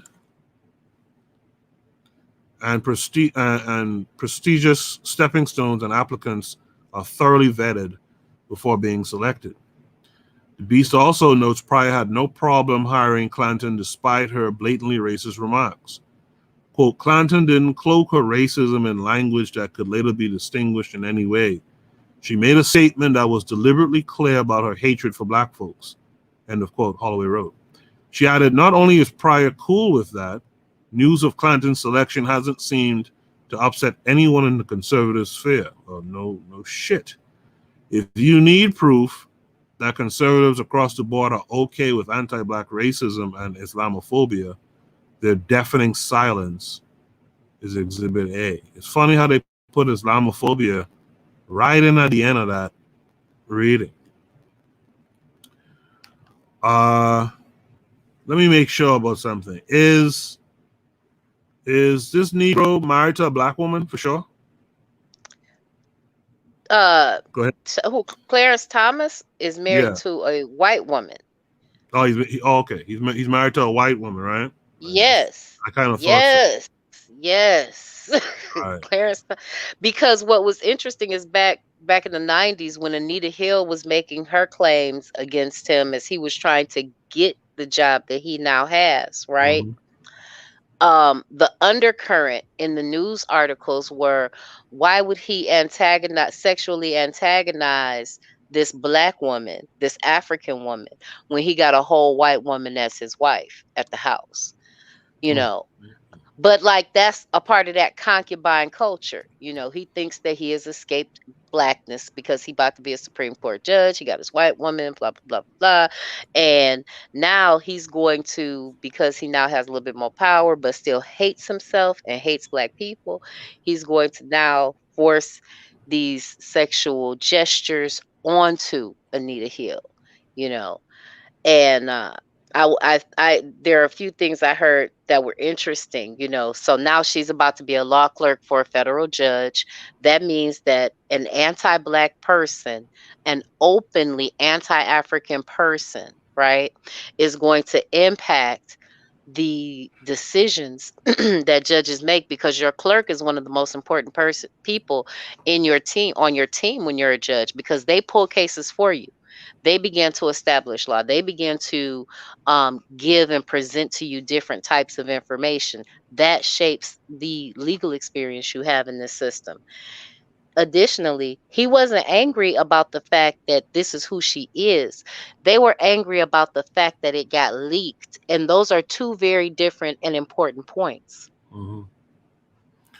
I just want to correct myself too, by the way. The picture of the woman on the screen is actually Clarence Thomas's wife. That's actually his wife that you see on the screen right there. This other person, what's her name again? This racist person, she is who I need to look up next. Was it Crystal Clanton? You know, it's right there in the name, right? So in the chat, hold on, let me see if I can find this picture.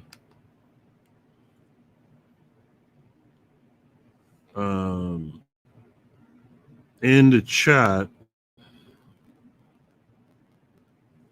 Mr. Untouchable says her name is Clanton. Yep. Of course, she hates black people. My only problem is Clarence Thomas's wife didn't say so do I. Coach Pete said his wife sponsored the buses for the January 6th riot. I didn't know that. Wow. KW7 says the unapologetic racist is the Uruguay I want to deal with. Crotch grab 2024. You know, I was thinking that same thing as I was reading it. I was saying to myself, you know, I kind of like the fact that this heifer, this white woman here, says that she doesn't like black people. I like to know, you see, because I tend to talk about like the kind of sissy, limp-wristed way these white folks carry out their nationalism. Like, if you're a nationalist, just say you're a nationalist, dude. Like, don't be talking out two sides of your mouth and saying one thing here and pretending to feign outrage when you hear other people say something unapologetically racist, when you know that in close quarters you're doing the same thing. Nah, I don't like y'all guys at all. I want you to fly your Confederate flag, right? I want to know exactly. I want to see you worshiping at the statue of some Confederate or something like that. I want to see it. I want to know. So that, I was thinking that as I was reading, like, you know, kudos to her, man. At least I know for sure. But no kudos to sell out Clarence, right? Azulism says, y'all elected 46. So what? Matron, do you have anything to say to Azulism's comment? You know, the problem is this, right? And it's like, it's a multifaceted community problem. I was having conversations during the election with people across this, you know, across all swaths of life that were African people. Women did show up. The election results are a result of escapism. They played on sorority ties and connections. They tried to project onto us that Kamala was actually an African woman, and African women in the United States that voted largely felt that they had no protection from whatever terror a person like Trump would be allowed to rot on them. And unfortunately, the devil that they think they know, that took their men when they were coming of age 25 years ago, who was coming back for a second bite of the apple, was more comfortable than the devil that they didn't know, that was sitting there calling Africa a shithole country, that was sitting there saying that you don't matter, that you won't have any economic opportunities, and trying to placate to suburban moms, and saying things like, oh, the suburban moms are going to love me and this is going to be great. So the fact that we didn't have men that were standing up organizing these ideas that women were having allowed them to tap into that escapism to elect the 46. Mr. Untouchable says, people think because you marry a black person or engage in a sexual act with a black person, you can't be racist. But Thomas Jefferson was banging all his black slaves. And so I would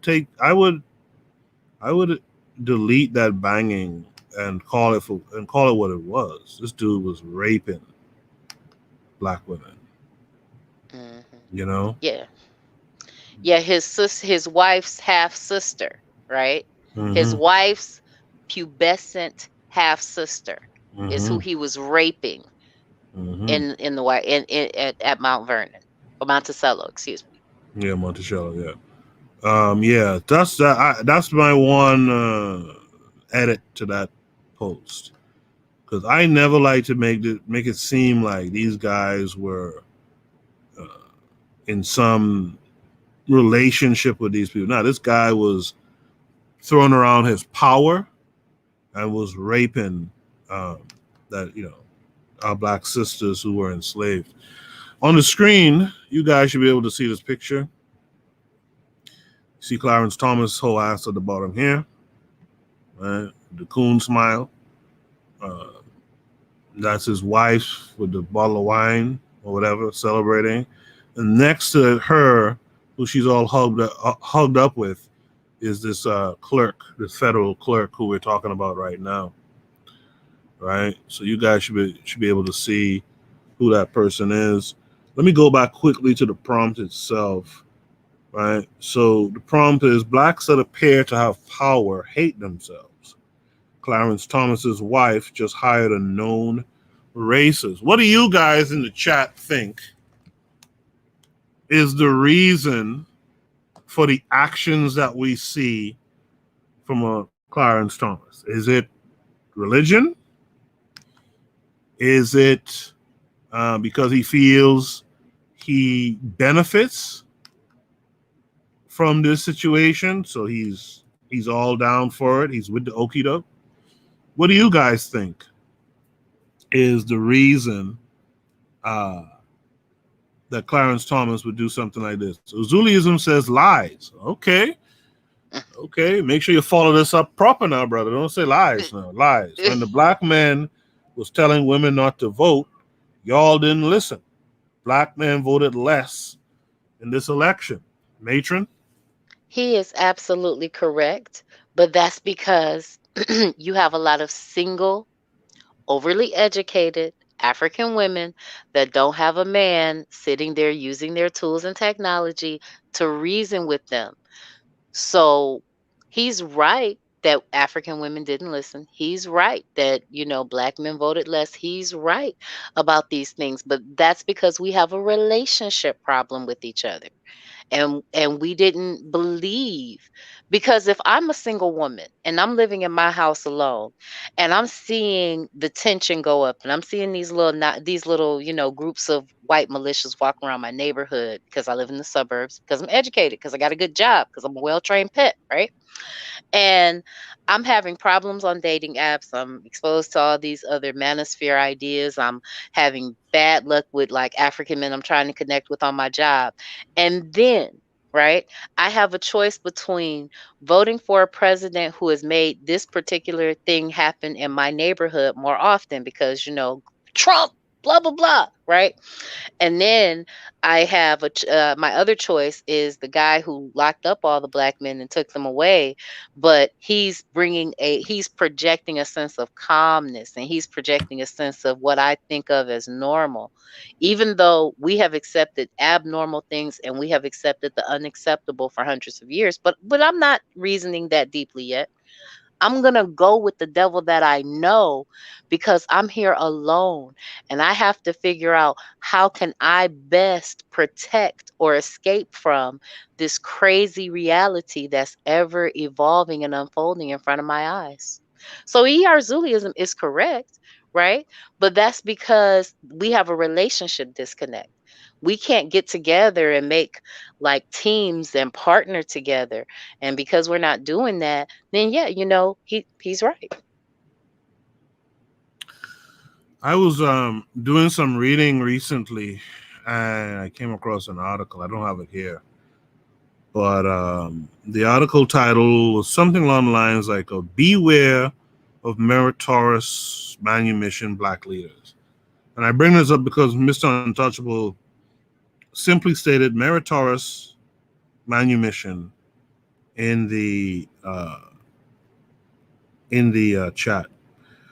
And the article that I was reading was trying to kind of school black people on the fact that these meritorious manumission black leaders are those black leaders who sell us out for personal gain.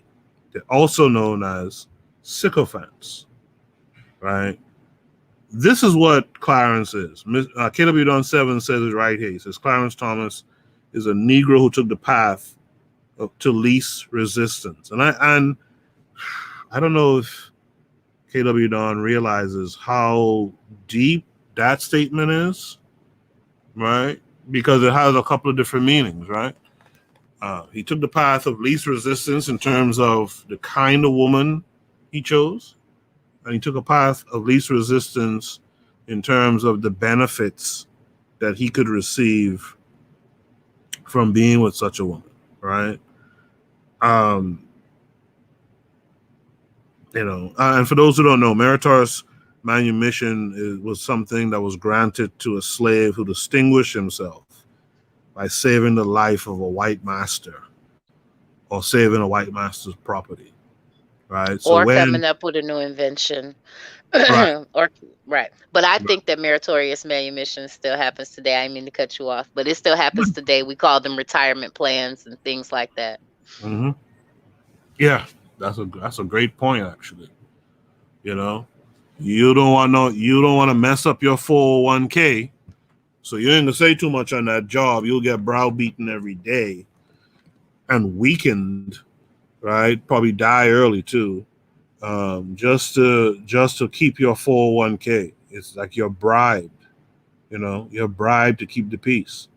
Daily Affirmation by Pauline says the Anita Hill trial gave me a different perspective of him. Also, I believe he voted against affirmative action. Yeah, he's a staunch anti-affirmative action person.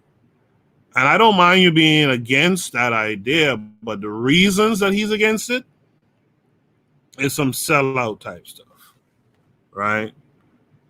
He thinks blacks just can't compete, and therefore you shouldn't give them a chance to be in these situations where they're just going to fail anyway, right? Am I correct in saying that, Matron? Yes, you are correct in the reasons that he stated he's against affirmative action. He and Thomas Sowell have a lot in common ideologically when it comes to affirmative action. But what they don't talk about is the fact that they're not taking the best trained African and putting them up against the best trained Eurasian. They're taking someone along that stratosphere. So if I went to private school, prep school, right, and I'm the best one there, I may not get the opportunity to be the one that meets the quota. They're going to take the best one from the public school. You're both valedictorians, but that is a significant difference in how you were educated and the experiences that you have, right? When you're putting them in Ivy League style schooling and into a different organizational structure to achieve their higher education. Mr. Untouchable says Matron is such a down low revolutionary. 401k, LOL. Absolutely. Absolutely. Make sure you guys are tuned in to Revolutionary Matron show, The Learning Curve, also on KWAZ Radio. So I think we did a good job with that prompt. If you guys have any other, if you guys in the chat have anything else you want to add, by all means, type the number of that prompt, which is number 4. Type the number, and then make your statement. And as we move on to Shoot the Breeze topic number 5, land is supposed to be finite. Where do they find extra trees? Now, this prompt, there's an article that goes along with it. Let me grab it real quick if I can. Okay. So let me share this article with you guys. And I'm going to read the article.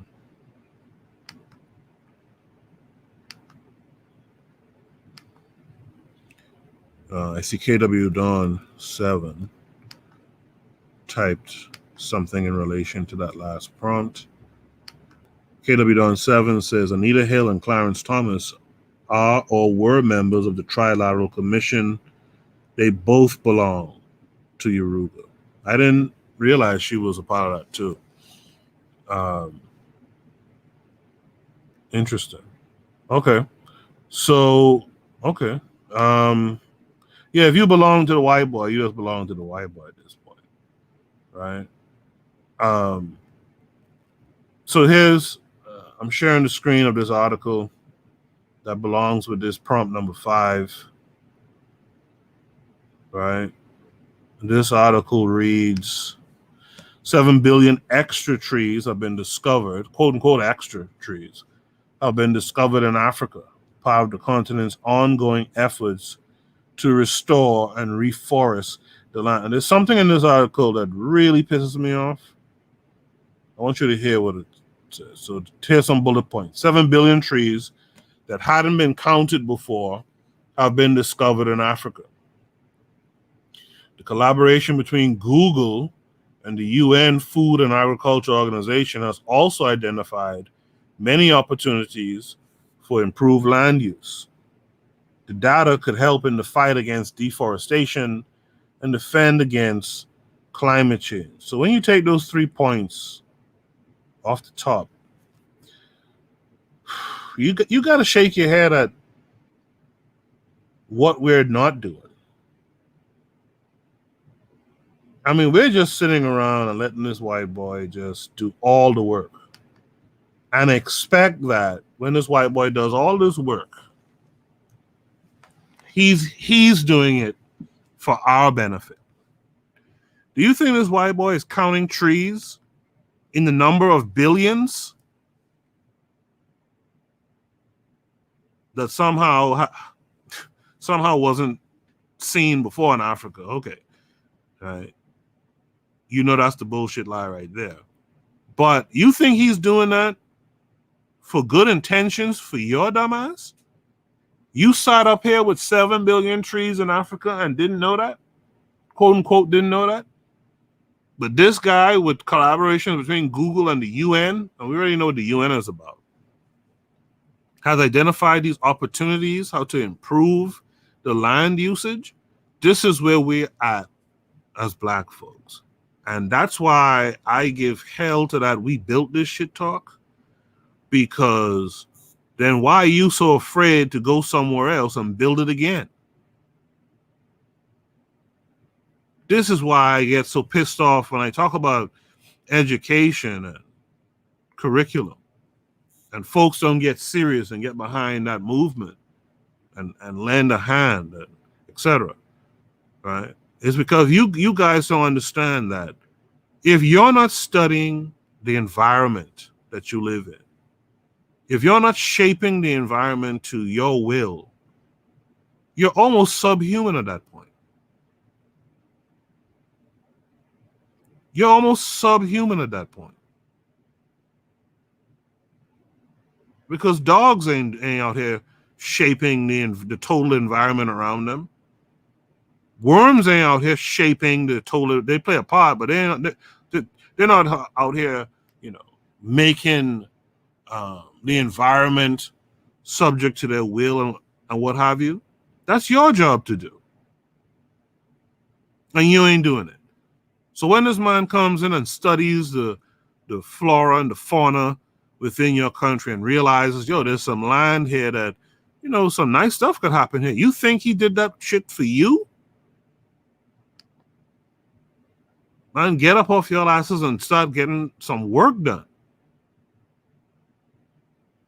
Let me read the article, then I'll ask the matron her opinion here. Scientists have discovered billions of previously unrecorded trees in Africa, thanks to a collaboration between Google and the UN Food and Agricultural Organization, FAO. Using an open source tech tool called Collect Earth, a team of more than 350 African experts helped review, scan, and analyze data from 88,000 sites across the continent. They examined land use and changes in that use over the past 20 years. One of their findings has been almost 7 billion trees that until now hadn't been counted. The newly discovered trees are located outside of forests and are distributed across an area equivalent to 537 million hectares. It wasn't just trees that were discovered. The team concluded that there are more forests and more arable land than had been recorded in the past. Right? And they show you here in this graph, they show you the 88,000 sites were analyzed across Africa and the tree data recorded. And so on the right, you could see where like Nigeria has most of these trees. Mali, this is West Africa. And then after that, you got like Burkina Faso. Djibouti is probably the least. Yeah, Djibouti is the least. Sudan has a sizable amount. Senegal, Niger, Mauritania, etc. And you see it on the left in the pie chart. The pie chart is showing you that Southern Africa has like the most, right? Then North Africa and Sahel. Someone remind me, what's Sahel again? Someone remind me in the chat. So the Great Green Wall. Collect Earth pulls in high-resolution satellite imagery and mapping data from Google Earth and Bing Maps. It can be used to check and validate existing maps, monitor land in rural and urban areas, collect data that can be used for socioeconomic analysis, and measure deforestation, reforestation, and desertification. Now, here's the thing, guys. If Google has this ability to pull this data from satellites in space, what else are they pulling about what's going on in the continent as well? See, you have to ask these questions, right? Azuliism is a trip. You got to ask these questions, right? What else are they looking in on? And what's to come? Desertification has transformed an area called the Sahel in Western and North Central Africa. Okay, so that's the answer right there. Large tracts of fertile land have dried up and been assimilated into the nearby Sahara Desert. Many African nations are on the front lines of climate-related upheavals like this and are taking steps to fight back. In 2007, more than 20 African countries actively began working on an initiative called the Great Green Wall. The green belt of trees and forests stretched 8,000 kilometers from Senegal in the west to Djibouti in the east. And who named that country, by the way? Was that Billy Porter's doing? A decade in, and roughly 15,000 underway, the initiative is already bringing life back to Africa's degraded landscapes at an unprecedented scale. As well as providing food security and jobs, the wall promises to be a compelling solution to the many urgent threats not only facing the African continent, but the global community as a whole, notably climate change, drought, famine, conflict, and migration. It continues. Reversing the deforestation trend could be one of the most effective ways to limit the harmful effects of climate change. Teaming up with organizations like the Tropical Forest Alliance and the 1 Trillion Trees movement, the World Economic Forum is working towards the creation of a series of global public-private partnerships made up of businesses, governments, civil society, indigenous people, and international organizations. Right? Here's a tweet that says, hashtag, did you know Africa is the first continent in the world to complete its digital land use data registration? Find out what this means as the African Union Commission speaks to the Africa Open Deal Initiative. So a major milestone for Africa. The Collect Earth project's name was the Africa Open Deal, which stands for Data for Environment, Agriculture, and Land. Africa is the first continent to complete the collection of accurate, comprehensive, and harmonized digital land use and land use change data, the FAO says. Why the first?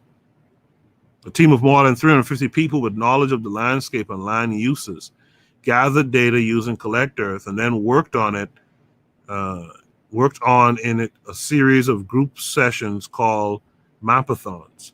These were run and organized by the Pan-African Agency of the Great Green Wall and the Southern Africa Development Community, along with the FAO.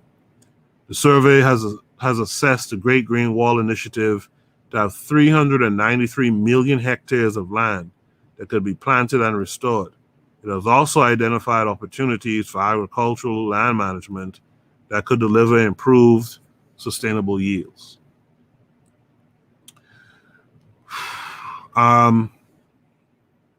Basically, I take that as a spy mission to see what's going on in the continent. And it reminds me of how the Ma'afa, the transatlantic slavery, kind of went down, where you got some Africans on the ground to show you the geography around there, but really the technology and everything else, and the benefit goes back to you, right? Now they know the geography better. They know where this arable land is at. They have the opportunity now to come in and take the land. You know, they'll pretend like they're growing trees. They'll grow like 2. They'll plant like 2 somewhere, take a picture. But really, they're probably after that land that's there. You know, Matron, what say you? Okay, so there are a lot of things going on. First is the thing that stuck out last was the fact that this is being done under the color of Pan-Africanism, right? Mm-hmm. And we know that in the continent that means something different, but they use these words that sound benevolent that really aren't benevolent, right? So that's a problem. Then it just feels, like you said, like surveyors. It feels like an attempt at land rape. It feels like an attempt at more land theft.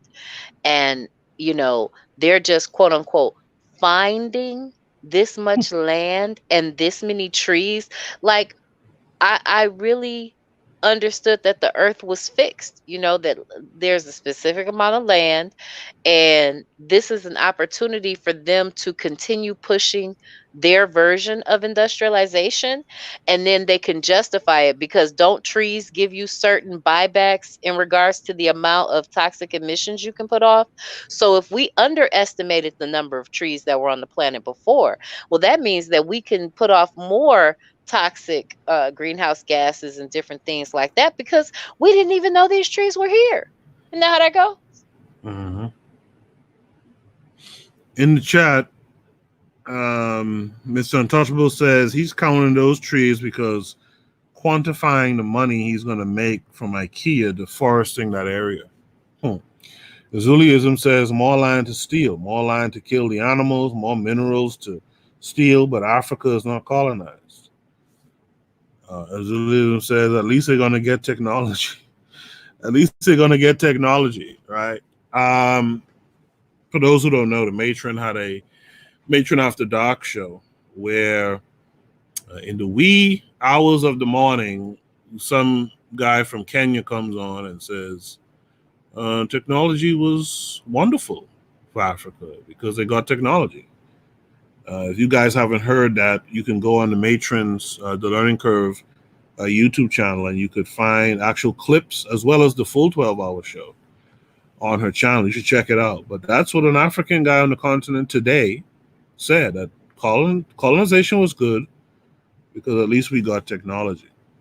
Gunner's laughing his ass off. I think he might be laughing at me talking about Billy Porter naming that country in Africa, Djibouti. Mr. Untouchable says all that article was about was advertising for the futures market and commodities market. Stock in IKEA going up. I can't disagree with what you're saying. You know, and then the other thing that I mentioned while reading it is like they have that technology like that, and they could get a couple of African quote unquote experts to go in and help make sure that there's no redundancies between the physical and the digital mapping and stuff like that. What else are they looking at down there in the continent? What else can their satellites pick up? Is it possible their satellites can pick up frequencies that come off of coltan, for example? Right? That lets them know that can those satellites, because again, our people are not involved in this technology. Are they there? Are they able to look down and see where they can find oil or gold or what have you? Matron, you have any thoughts on that? I absolutely feel that way about it. That this is an opportunity for them to look for more resources, whether it's coltan, gold, whether they found something else over there in the magical dirt of the continent that can benefit them. Isn't Africa one of the last places on earth that's still attached to the core? You know, everywhere else is kind of sort of floating a little bit.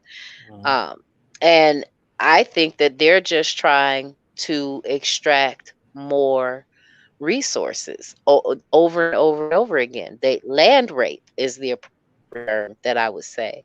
And those people over there are so economically starved that a white guy with an idea and a hope and open source software. This goes back to, like you spoke about earlier, our educational system. Open source software means that if you have the ability to change the software, you can program it, you can update it, you can recode it to do what you need it to do, but we're not even thinking like this, right? And so they used open source free software to go make what could potentially be billions of dollars, because if each of those trees is only valued at $1, that's $7 billion in trees, and we know trees cost more than that. I appreciate you for bringing that up. I read it and I had made a note of it, and of course I forgot the note. But I read it and I was like, they're using an open source software like the Matron just highlighted, right? Which means that, drumroll, our people could have used that software and done that work ourselves without reporting it out there, like Mr. Untouchable said, advertising for the futures and commodities market. Now, of course, they I'm sure they have their ways of following and monitoring, but it shows how much surveillance we're under as well. Remember, free is one of the most expensive terms you could ever hear, right? This free open source software is what they're using to do it. We could have used it for similar means, but we're not on that. You know, instead we're watching The Bachelorette or some shit. You know, If you guys have any last thoughts to post about this prompt, post it in the chat now while I pull the next Shoot the Breeze topic. So the next topic is Shoot the Breeze topic number 6. So this one I had no idea about. I mean, none whatsoever. I hadn't heard it. Clearly, it didn't make big noise in the mainstream news. And I find this very interesting. So this is the new post. This is topic number 6 for tonight. Let me put it up for you guys. So this topic is Shoot the Breeze topic number 6. Accidentally, quote unquote, accidentally giving a 4-year-old the jab was dirty. And again, this post comes with a link that we can check out. And I'm going to share it with you guys.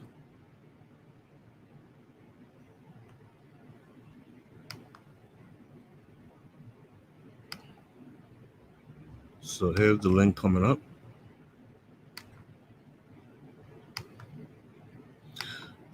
Quote unquote accidentally. So here's the link. A 4-year-old child given adult COVID-19 dose accidentally. A 4-year-old girl was accidentally given a dose of the Pfizer COVID-19 vaccine instead of a flu shot at a pharmacy in the U.S., local news reported. While the dose is safe for adults, the coronavirus vaccine has not yet been approved by the FDA for children under the age of 12. Victoria Olivier took her daughter to a pharmacy in Maryland to get a flu shot, but the pharmacist at Walgreens accidentally, quote unquote, administered the wrong vaccine, the mother told reporters. A spokesperson for Walgreens told Fox News in an email that patient safety is the company's top priority, and events like this are extremely rare, and we take this matter very seriously. Here's a quote. We are in touch with the patient's family, and we have apologized. Our multi-step vaccination procedure includes several safety checks to minimize the chance of human error. We've recently reviewed this process with our pharmacy staff in order to prevent a future occurrence, says Paul Carasso. The child's family told local news outlet that their daughter is not suffering from any major side effects and that they will follow up with a doctor in case any arise. They will reportedly not be filing a complaint against the pharmacist. Okay. So approval for emergency use of COVID-19 vaccines. The U.S. FDA is currently under immense pressure to authorize COVID-19 vaccinations for children under the age of 12, with the reopening of schools threatening to cause a surge of infections among young students. The Pfizer BioNTech vaccine has been authorized for people aged 12 and above in the U.S., and pharmaceutical companies are currently preparing clinical data to seek approval for shots for children under 12. In the United Arab Emirates, the Chinese Sinopharm vaccine has been made available for children aged 3 to 17, according to the country's National Emergency Crisis and Disaster Management Authority. The decision came after extensive evaluations and is based on the emergency use authorization and local evaluations, which are in line with the approved regulations, according to NCEMA. What are you guys' thoughts in the chat about a 4-year-old child given adult COVID-19 dose, quote unquote, accidentally? Mr. Untouchable asked the very question I had on my mind the whole time I was reading that article. What's the race of this child and subsequently the race of the family, right? What is the race of this child, and subsequently, what is the race of the family? Now, let's keep it real. This happened in Maryland. What part of Maryland were they in? Was it PG County? Right? Their last name is Olivier. Where's Olivier from? Matron, you have any insight on this article? The first time I saw it, they were showing a multicultural young child, but that could have been from another news clip, because one of the things I've noticed that they do is they will pair provocative images with any article. So I don't know, but that's like a French name, isn't it? Or it's like a French name. So so I don't know. And then the rate of adoption and all these other things, I don't know. But this article pissed me off, and they're really trying hard, not so much to disappear it, but you really have to know what you're looking for to get it to come up, because it popped up in my local NPR news feed, and then they took it down. And so I had to go to the local site to get it, because they're pushing this vaccine on all of us. But this parent didn't even want to get that vaccine. They thought they were getting a flu shot, which a lot of people go get every year. And I'm like, that was just dirty, because they forced this person to participate in an experiment that they didn't want to, nor did they know that they were participating in. And on top of that, they're like, we're not going to go after the pharmacist. What if your child dies? Oh, right. You don't value your children because we live in a slave colony. Mm-hmm. Yeah. Yeah, I had a similar thought to several of you, Mr. Untouchable, the matron. What's the race of this child? Because one of the main reasons I asked the question, what's the race of this kid too, is because I don't know white folks too often who said, nah, it's cool. We won't really penalize y'all for doing this shit to us. You know what I mean? That sounds like a kind of a stereotypical black thing to do. Am I reading too much into that?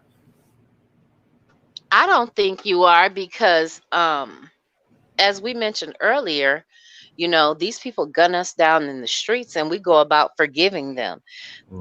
Whether it's Dylan Roof, and they're like, we're gonna just pray for him, or the white cop that killed Botham Jean in his own apartment. Oh, we forgive her. Or anyone else that has annihilated us and that has assassinated our people. And we want to be so benevolent and so forgiving. We are the only people whose narrative globally is that they're such forgiving, kind people. But that's the image that's projected onto us. But every other people group never forgets. They have hundreds of words for the word revenge, and different levels of revenge, and different levels of retribution. But I think that's just something that's projected onto us, and the docility and the refusal to engage your strong mind is what is doing us in. I agree. So I'm going to actually let this topic ride right into Shoot the Breeze topic number 7 for tonight, which is, in light of the above information, are you getting a flu shot this year?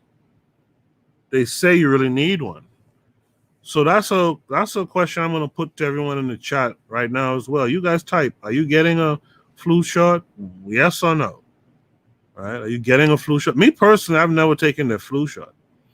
And it's because I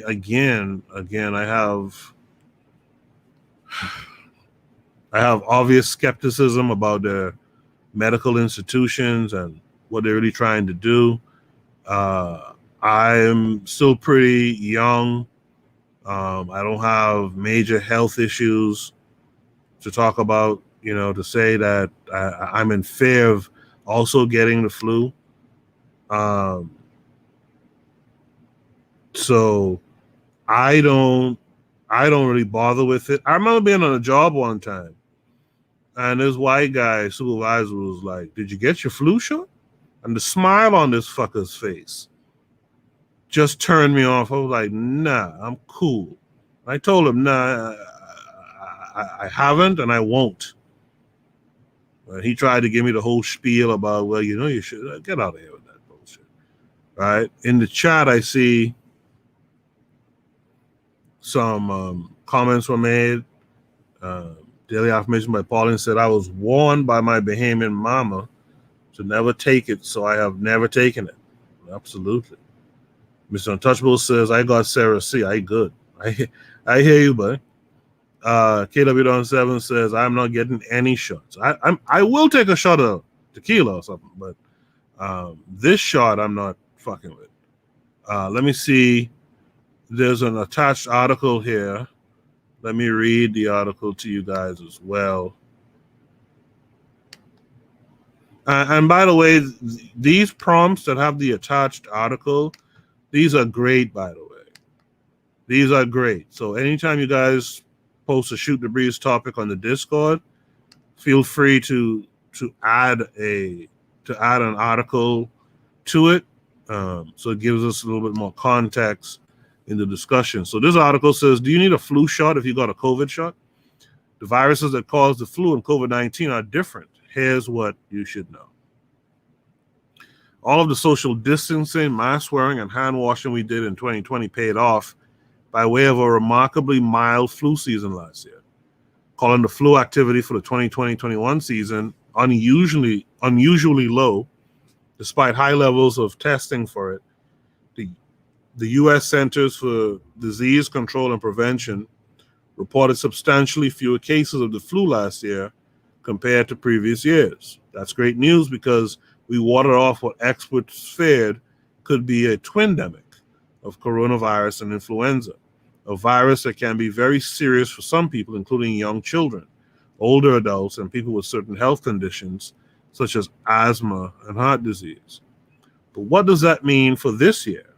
While public health measures meant to curb the coronavirus are still in place in many parts of the country, and some people continue to choose to wear masks and limit their social gatherings, we are a more mobile world than we were in fall 2020. And that means more opportunity for the flu to spread. All right, and that's the article. So I asked the question again for those of you who might not have answered before. Are you getting a flu shot? Matron, what do you say to this prompt? Nah, I'm not getting the flu shot. And basically what I understood about this article was that the flu may not have mutated significantly. So if I just wash my hands, maintain good health, I don't know, take some vitamins, change up my diet, stop eating all this toxic food they keep trying to feed to us, I might be able to thrive in good health. Instead of listening to this nonsense that they keep espousing about this situation. And again, that baby in the previous article went in there to get her quote unquote flu shots, and those doctors push those flu shots on mothers so much. Like they will call you, they will send you postcards. You'll tell them that you're going in there to get your child an annual physical, or that you're coming in there for some other reason. And if it's cold and flu season, they almost intimidate you or bully you into taking the vaccine, the flu shot. And it's crazy. Yeah, don't be surprised if they talk about a twindemic. Don't be surprised if they don't start pushing one of those MMR type vaccines where it's like 3 things in one. Don't be surprised if they don't start combining COVID. And I hope I'm not giving them any ideas, but don't be surprised if they don't start combining COVID jabs with flu shot jabs, right? That's a strong possibility as well. As Judaism says, no with many O's, right? So I think it's safe to say most people here aren't really messing around with any of the jobs that are out there for people to take.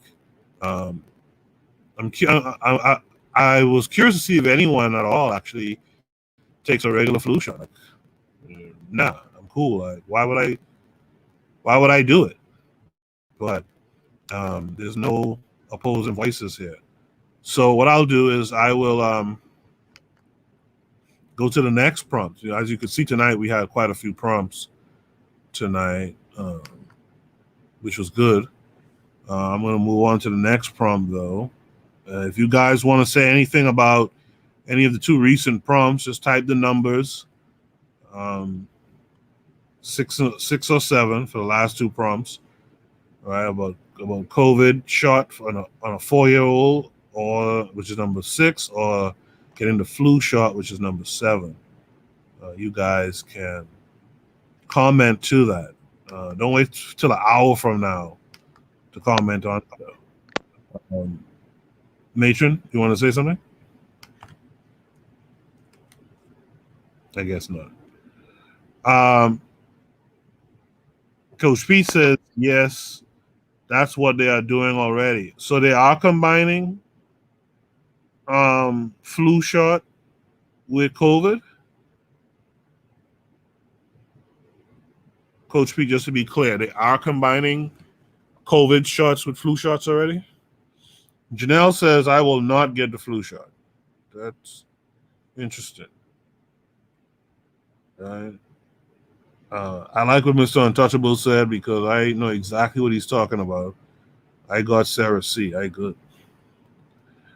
Shoot the Breeze topic number 8 is effect of abortion laws on blacks. For example, Texas law. I thought we talked about this a couple weeks ago, but it's all good because this post came with an article as well. I'll just read it, at least some of it, for you guys as well.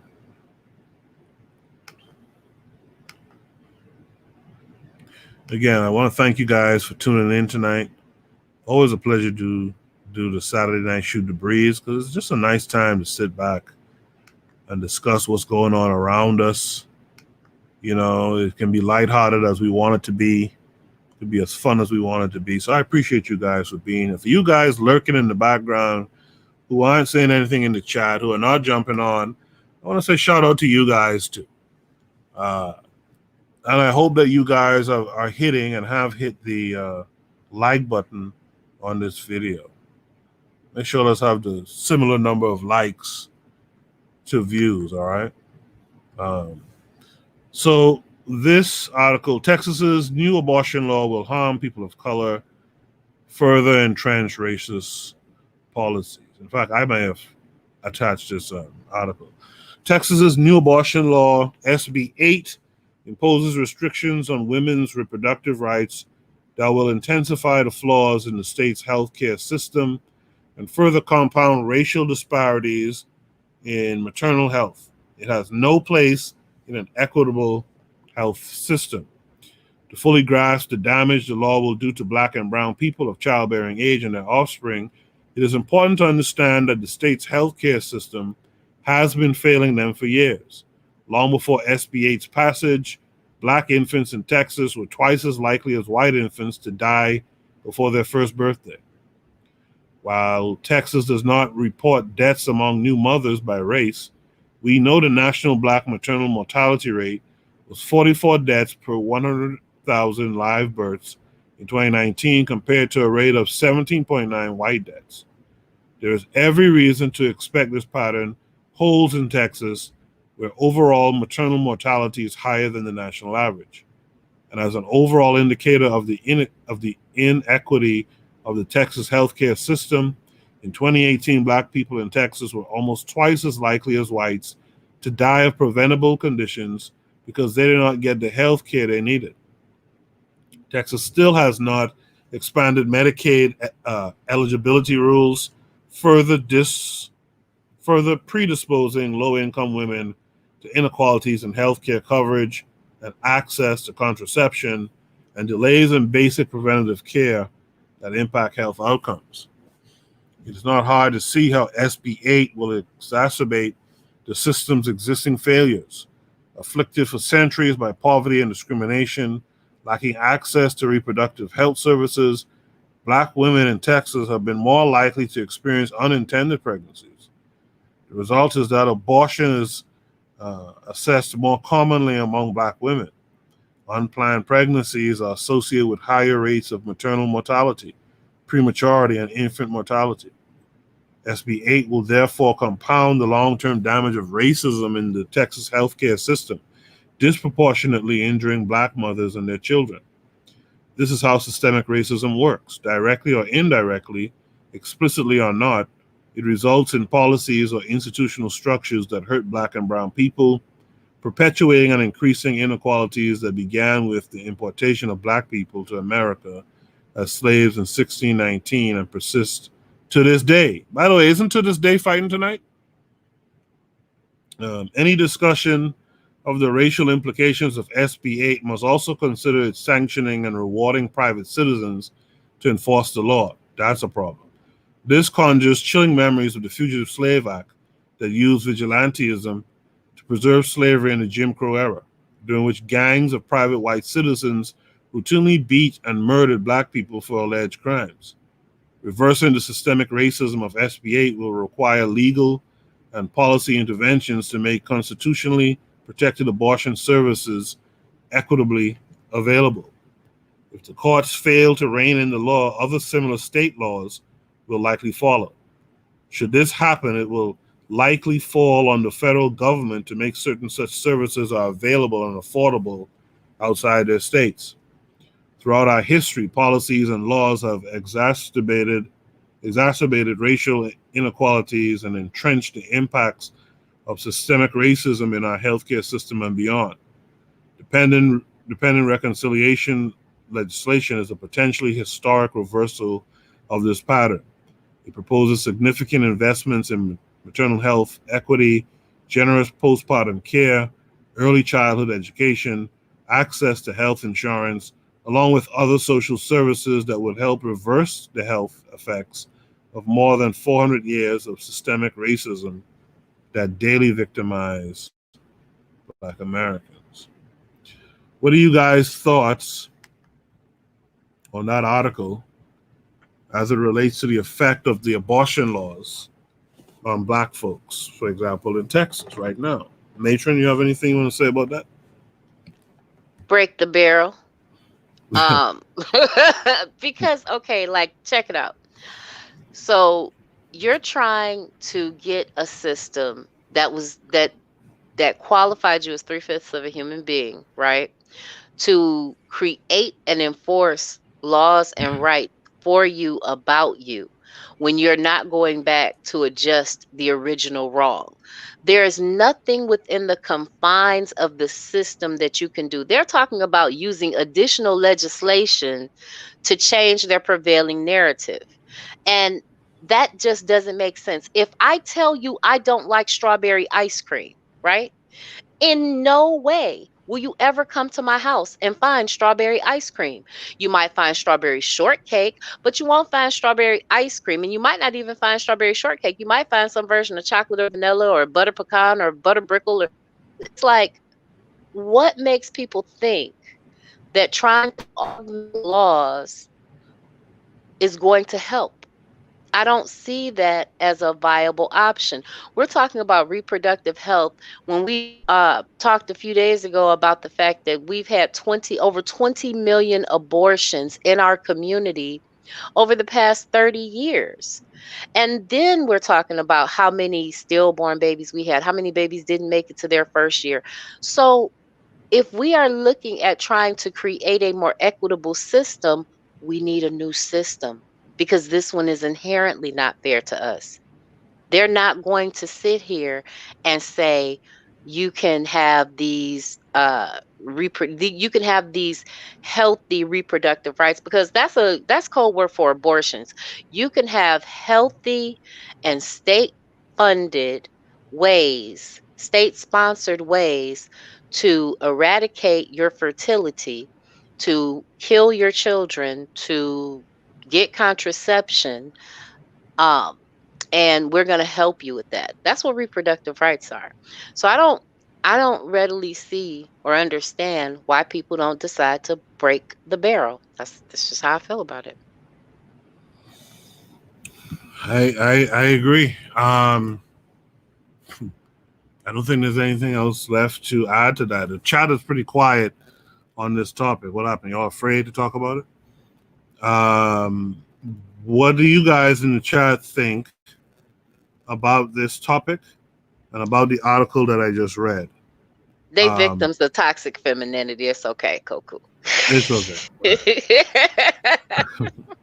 What I'll do, I'll let you guys mull over it, and I will do a station ID break, and we'll be back on the other side. I'll read your thoughts on this topic. You are listening to the Bitter Medicine Podcast on KWAZ Radio. This is D Webb with the Harsh Reality Podcast, asking you to tune in where we tackle the news of the day that affects our community, only on KWAZ Radio.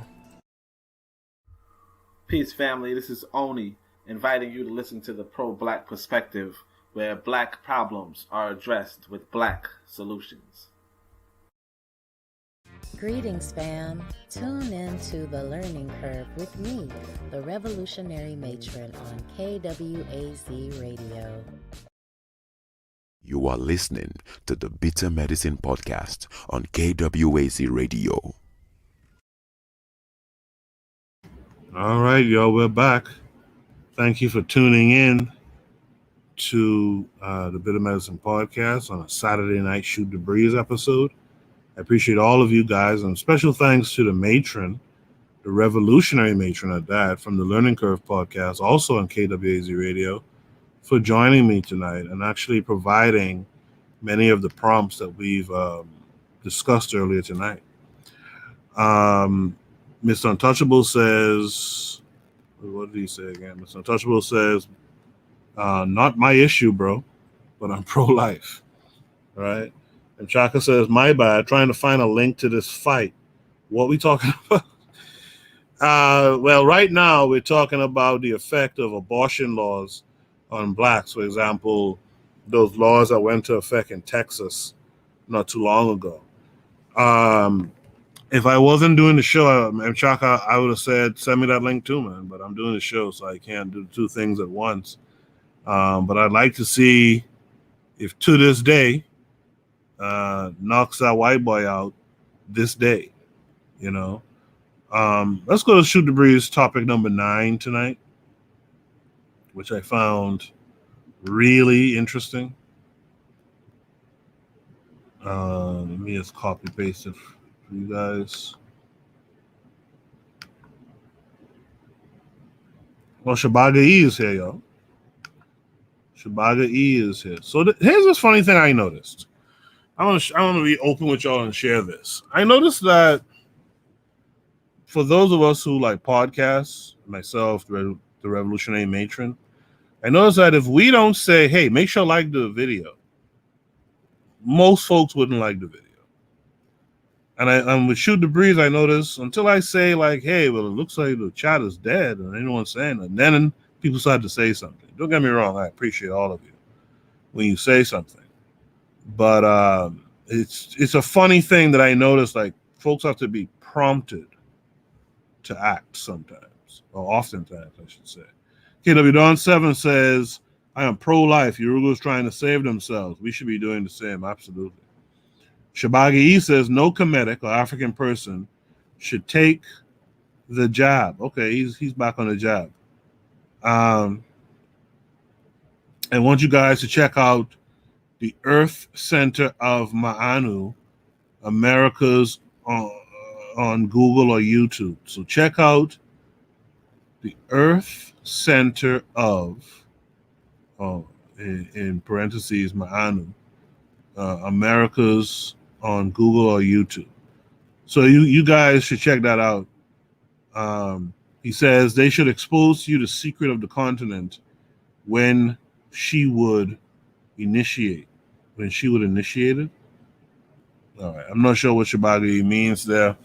But if you guys are interested, by all means, check out, not now, but check out after the show is done. You can check out what Shabaga E is talking about.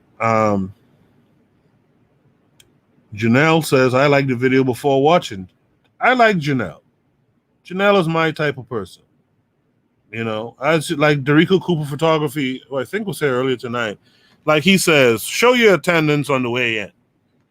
Right? Hit that like button on the way in. That's how you should do it. Mr. Untouchable says you got to do CTAs or call to actions, old selling technique. Yeah, that's why I paused. That's why, in fact, when you see me in like the Matron's chat or something like that, or the Pro Black Perspective, I'm always saying, hey, make sure you like the video, you know, and they do the same too. So yeah. Shabagi says the Earth Center will link you guys to a lot of tradition in the continent, in the current movement up to date. Okay, so that sounds interesting. I'll definitely check it out later on. All right. That's my pledge. I'll check that out later on. The Shoot the Breeze topic number 9. Well, I guess I should ask the matron. Was there anything else left to talk about those abortion laws, or do you feel we summed that up pretty well?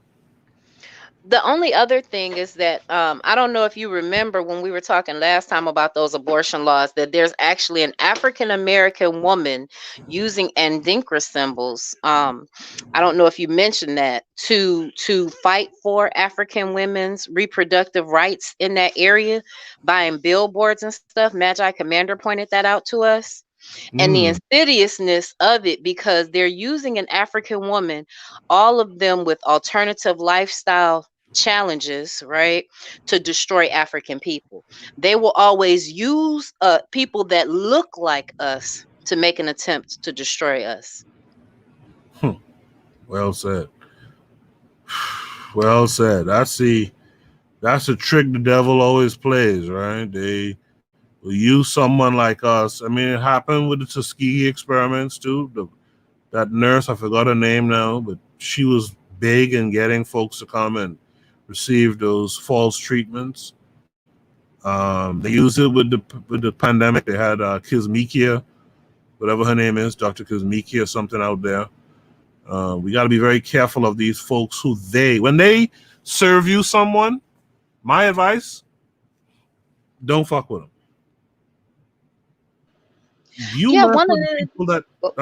Go ahead. No, go ahead. I'm sorry. You mess with the people that you have vetted and put out there, not what they give you. Matron, go ahead. I was just gonna add that that Kizmikia character, you know, they went and they looked through some of her social media accounts, and she's one of those interracialists too. Oh, really?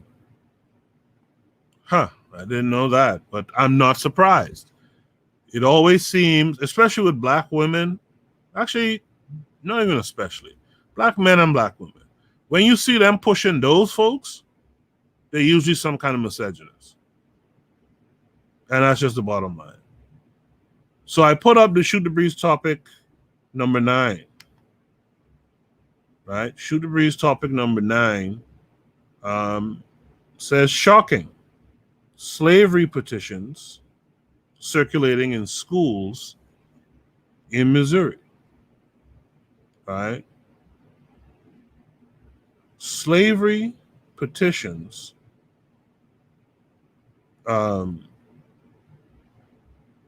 Yeah, and Chaka, I'm going to read your comment in just a second because I think it's a valid one. But slavery petitions circulating in Missouri. Shabagi says, if you decide to be an initiate, they will expose you to wisdom, the spirituality, and the knowledge of the continent. KW Don 7 says, for prompt number 8, there was a black female YouTuber advocating to the abortion of black male babies. I saw that too, KW Don 7. And Chaka says, I don't know, unpopular opinion, but sometimes abortion might be the better choice versus having some of our folks raising traitors. Now, Chaka, I wouldn't even call that. Oh yeah, you found the link? Well, slide me that link somehow so I can get it. He's talking about the fight. But I wouldn't even say that's an unpopular opinion by Chaka. I think that just makes sense. You don't want to not. I mean, you could be pro-life all you want. I think pro-choice makes a lot more sense because there's situations and circumstances where abortion is necessary. If you know you did some dotish thing the other night with some asshole woman who's going to bear you a child like Sage Steele, you know, you might want to take that little stroll to the clinic and get rid of that problem. You know what I mean? Before it causes more of a problem. More people should have done that. Tommy Sotomayor's mom should have done it. Tariq Nasheed's mom should have done it. Candace Owens' mom should have done it, etc.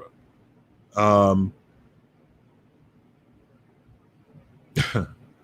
Untouchable says to M. Chaka, send that link here too.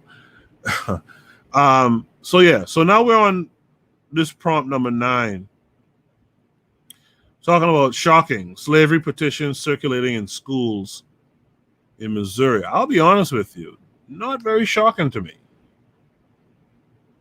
Not very shocking to me. You got to understand the situation that you're in, right? You got to understand the situation that you're in. Oh, this thing has an ad block, so I'm not going to share it. I'll try to, or did I share the screen already? I'll try to read this to you guys, but when a group of students circulates a petition among schoolmates to bring back slavery, which is what happened at Park Hill South High School in Riverside last week, that signals a problem way beyond what kids are not learning in their classrooms. And it provides that noisy protesting. It proves that noisy protesting parents who want the educational system to ignore the ugly parts of American history are in serious denial about our complicated reality. Racial insensitivity at that level is a problem that needs to be fought not just in the schools, but throughout the community. Park Hill South principal Kerry Heron obviously gets that. He said his school is experiencing racism in the same way the wider community is grappling with it. But what will be done about it? It is not enough only to say that bigotry won't be tolerated. The school not being fully transparent about what happened and not revealing how many students were involved or exactly what discipline will be meted out does nothing to help parents, students, or the community understand that racial discrimination and harassment will be met with serious consequences if indeed that is the case. If Park Hill wants the community's help to work through the other side of racism, harmony, and unity, goodness, who wrote this? Billy Porter? Then those among us who want change need to know what the problem looks like so we can all get busy trying to tackle it. And that's absolutely what needs to happen. District officials maintain it was a small group of students involved in the creation and signing of the online petition, and the culprits' identities are known, but student privacy law prohibits the school from being any more specific about whether it involved a handful, a dozen, or more. According to the student handbook, the students involved could get anything from a talking to expulsion. Sure, consequences can be a deterrent, but kids kicked out of school don't get the chance to learn why their actions were repulsive and harmful to their learning community. They need a deeper lesson that can't be served with punishment. Circulating the petition is more than hurtful to their schoolmates. It's scary. Either these students have no idea what chattel slavery in this country looked like, or they do and therefore lack any understanding of basic sensitivity to their fellow humans. In either case, education is in order, and that can't just come from teachers. Parents and the larger community must play a role here too.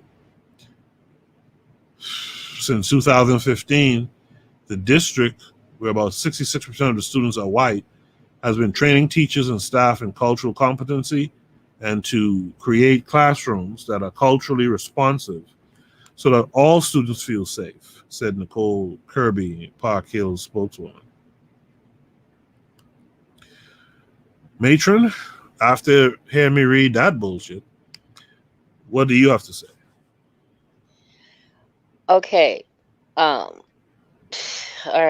so much. But okay, let's start with the fundamental idea that slavery did not end, it evolved.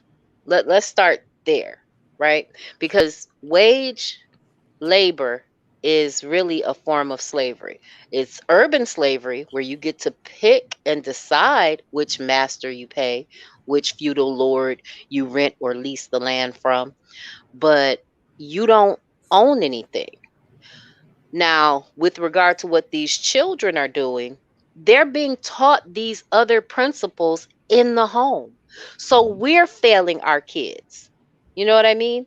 We're the ones that are not teaching them the different geopolitical, historical relevance about these different ideas and these different topics.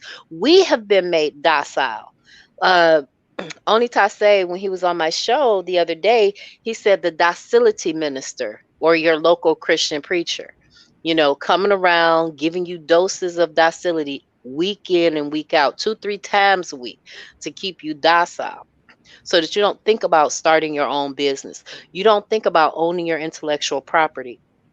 There was another young lady that I spoke to that she said that she was talking to African people and that they were the ones doing the work. They were the ones that had the idea, but they didn't think that they had enough knowledge, wisdom, or information to start a business and run anything. So the way that this ties back to slavery is that all slavery is initially in the mind. So these people don't believe that they are worth it they have enough skill, ability, and influence to stop this process. So they're trying to inject it into the school system because as parents, they don't want to do the work. As parents, they don't want to give their children empowering education. It's wrong that this is happening, but I'm kind of sort of starting to lean into that whole thing about they're doing what they're supposed to do. We're not doing what we're supposed to do. It goes back to that thing about, you know, your adversary is doing their job. Their job is to tempt you, to trick you, to keep you in bondage over and over and over again, any way that they can. And it's your job to free yourself, to free your children, to free your future generations. Yeah, the matron is hitting every point tonight. The reality of it is the public schools, the school system in America is geared towards white nationalism. And so these kids, these white kids who did this shit here, they're just carrying out what they learned. Remember what I said about education? It's about what you're doing, right? It's about what you're doing with it. So this is what they're doing with it. They're showing the people around them that we get it. We understand. We have to be white nationalists too. And our job is to mess with psychologically, physically, and otherwise, sometimes sexually too, you know, these black folks around here. We have to establish our dominance. We have to establish that you must be afraid of us. You must be worried about us. They're just doing what they're supposed to do. The question is, what are you going to do about it? Talking about increasing cultural sensitivity in the classroom, all that's just a game. They get funds for implementing that bullshit in these schools. They're just making money off of that stuff, right? We got to get off of that stuff. We got to get off of this thing about, yo, let's try to change the hearts of these people. Ain't no changing nobody out here. These guys are set in their ways because their ways is what gives them their advantage. It's what gives them their privilege. You know? In the chat, Shabagi said Shabagi is still talking about a past prompt. This is why I say put a number of the prompt when you're speaking. This way I know how to deal with the comment. But he says in the tradition, abortion is a spiritual crime to shut the door of ancestors reincarnating to fulfill the purpose on earth. Some of them who have special gift. Yeah, I mean, we trust it. We know what abortion does, and and how it interrupts spiritual lineage and legacy. But again, if a woman is, for example, if a woman is raped, right? You mean to tell me she's supposed to carry out that pregnancy that came from a rape just because, well, perhaps the ancestors will reincarnate and maybe that ancestor has a special gift? Nah, B. Move on from that thinking. Coach Pete says to this prompt number 9, shocking slavery petition circulating in schools in Missouri. He says the Willie Lynch letter, it is still going on today. Matron, just to double back to that last prompt about abortion. If a sister is unfortunately raped and gets pregnant, what do you think should happen after that? That she should choose. I don't think that she should be forced to live with that, because ultimately that type of pain, we are all children of rape. So that type of pain echoes in the universe. That child usually has a harder life. You know what I'm saying?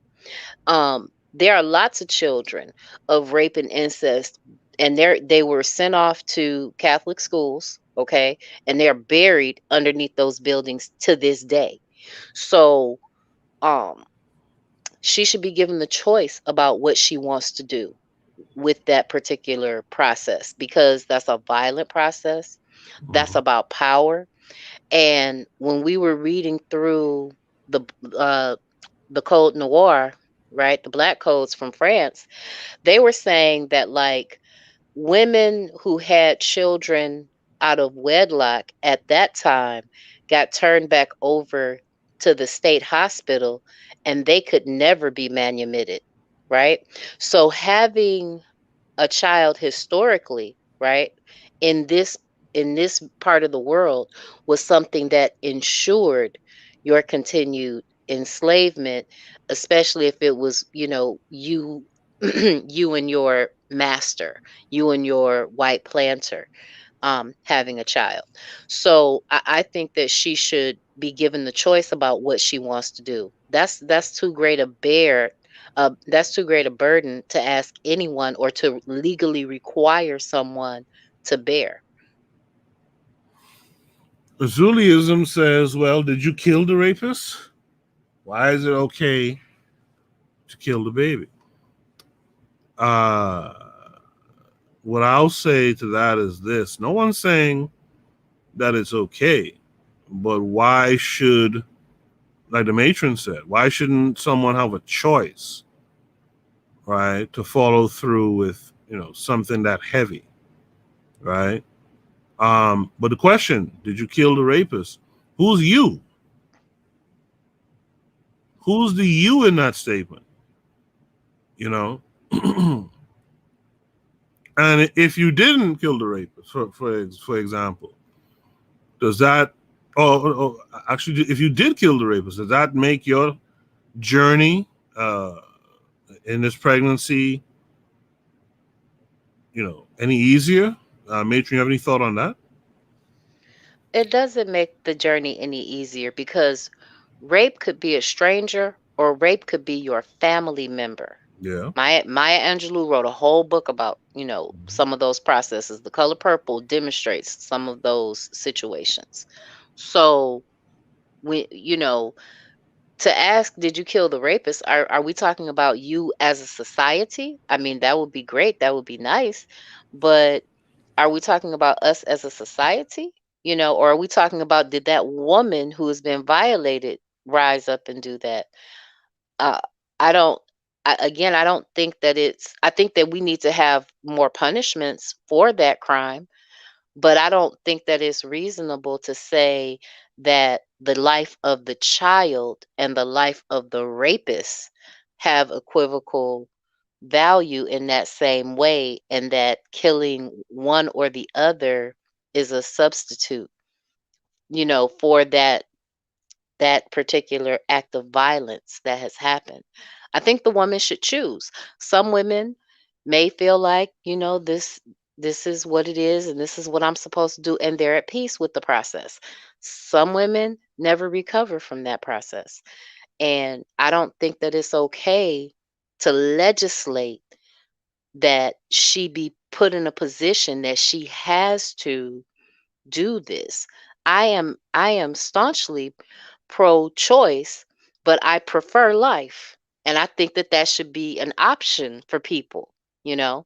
I am pro-choice, but I believe in life. Well stated. Well stated. I agree 100% what you just said. I believe in life, but I believe you have a right to choose too. KW Don 7, I think, said something good here. He said we should be petitioning for the resurrection of the spirit of Nat Turner in our people. Hold on, that thing just moved and I lost it. The spirit of Nat Turner in our people is long overdue. I agree with that. Zuliism says the government, the society, you don't kill the rapist, why would you kill the child? I'm just asking the question.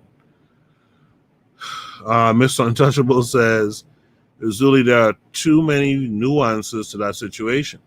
What happens to a child who now has to be raised by a woman who was a victim of a traumatic experience? I mean, every day she sees this child, to Mr.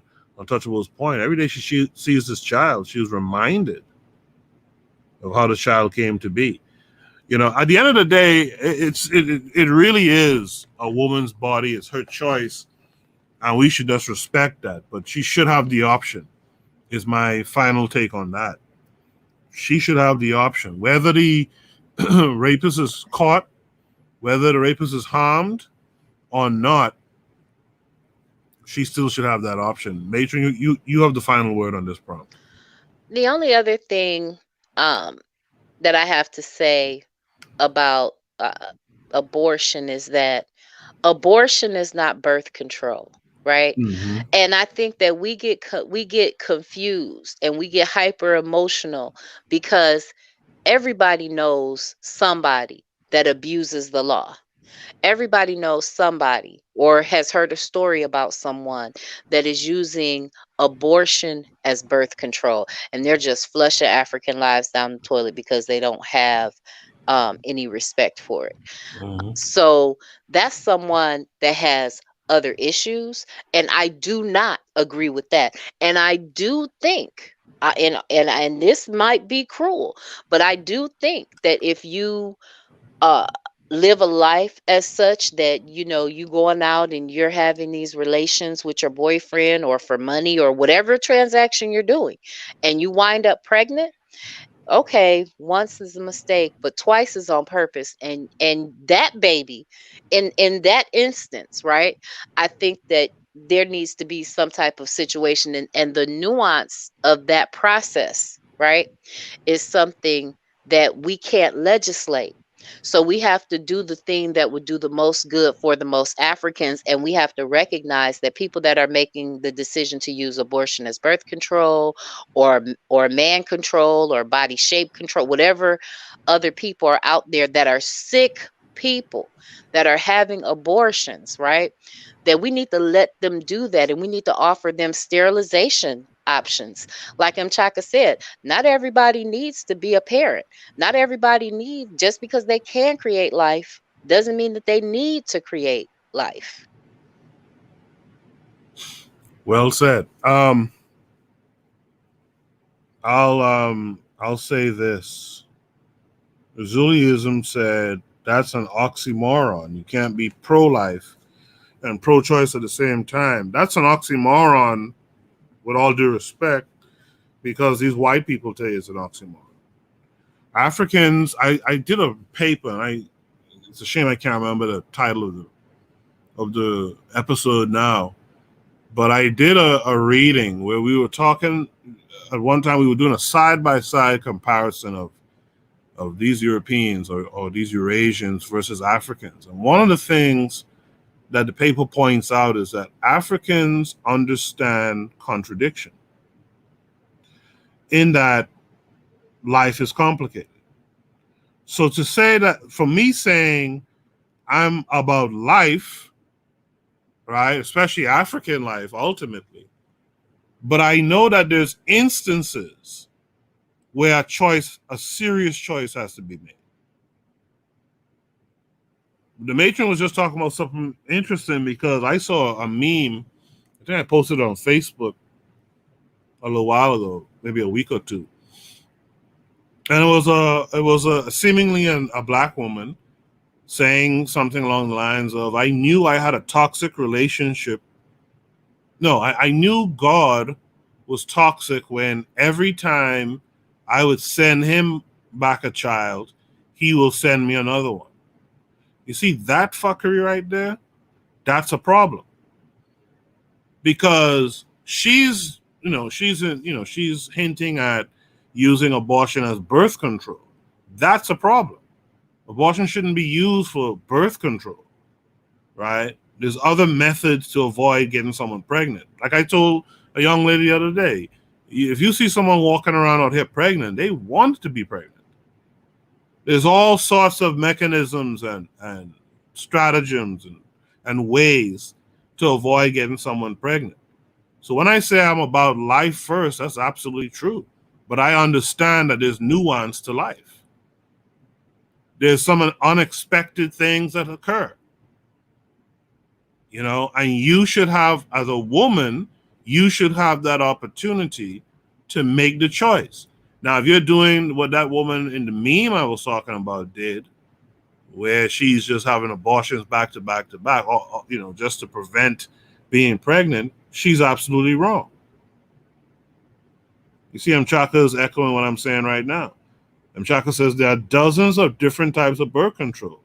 If you don't want a baby, it's very preventable. Shouldn't be an oops baby. Absolutely. So if you're, like the matron said, if you're using this thing as a form of birth control, then you're wrong. And you have some spiritual consequences to face for doing that. But if you've been the victim, like a lot of our ancestors were victims of these slave masters and all this kind of stuff, nah, I'm sure if they had an option, if they had an opportunity, they would make a choice. Chabagi says in many traditions of Merita, or I guess African, especially Kemet, murder is wrong no matter who does it. Even in self-defense, it is wrong. Azulism earlier said, when you're pregnant, the body belongs to the new life. No one's denying that either. And I appreciate all these comments, by the way. No one's denying that, but ultimately, there's a choice that has to be made. Daily affirmation by Pauline said, using tissue of the aborted melanin for scientific and beauty reasons. Yeah, that's not cool. If you just out here just getting it in and throwing away children left and right for these folks, especially to monetize that. I mean, that's completely wrong and off base. And Chaka says, I think that we can all agree that abortion should never be the first option of birth control. Absolutely. Right? So earlier, Lisa Zuliism said, I agree with Mr. Untouchable. It would be extremely traumatic. In that case, I would let the woman decide. But in other situations, unless a mother's life is in danger, I'm pro-life. Right? I think one of the things that Zuliism is also speaking to, right, is the silencing of men in this power dynamic where you have decided to engage intimately with a woman, and then she has all the power to socially and economically impact you at the point that you made this choice, right? Like I forgot his name. I'm not good at names, but the guy where the girl got pregnant and she was just like, oh, I got the bag or whatever. And yeah. The fact that she has now all of that power because he deposited his seed in her, And no matter what their relationship was, because some people say she tricked them, some people say that they were in a good relationship and in a relationship as far as what she was projecting onto him or whatever. But there are men that make irresponsible decisions, and women too, that make irresponsible decisions every day. And as a man, that is you giving up your power when you decide to connect with a woman intimately in that way. And we all have to make better choices. Picking the parent of your child is the most important decision that you will ever make, because you are deciding the type of people that will exist in the world to represent you 100 years from now. Yeah, absolutely. I think I kind of think Azuliism is conflating two different issues, maybe even three issues. Like, we know there's spiritual consequences, right? Which is what Shabagi E is speaking to. But one of the things I really dislike in our community, even in our conscious circles, is we tend to be on this kind of mysticism stuff, and this life that we live is very practical, right? I'm not going to continue the conversation about abortion because it's already a difficult conversation to be having. But, we know there's spiritual consequences for this stuff as African people. We know that as African people, we want to have more African people to be defenders, protectors, uplifters, etc., builders in our future, right? But again, if you're talking about women and you're talking about them being traumatized, them being abused, and from that abuse comes this pregnancy. This show that was on TV, The Shy, they had a kind of a storyline based around this same discussion. That's all I could think of while this is going on. We're supposed to know that there needs to be a decision made there. If you're just talking about two people laying up, being irresponsible, laying up and getting each other and getting folks pregnant and all that stuff,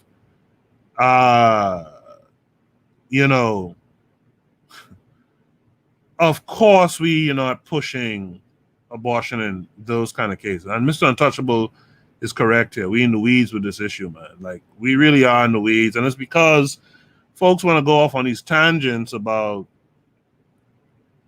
stuff that we understand already. You know what I mean? We understand spiritual consequences. We understand the fact that we want to have more Africans. We understand all of this, but we should also understand that there are instances where these things, need to be discussed and choices need to be made. All right. Shoot the breeze topic number 10 is going up. This is our second to last topic, I think. Man, this thing really works weird sometimes.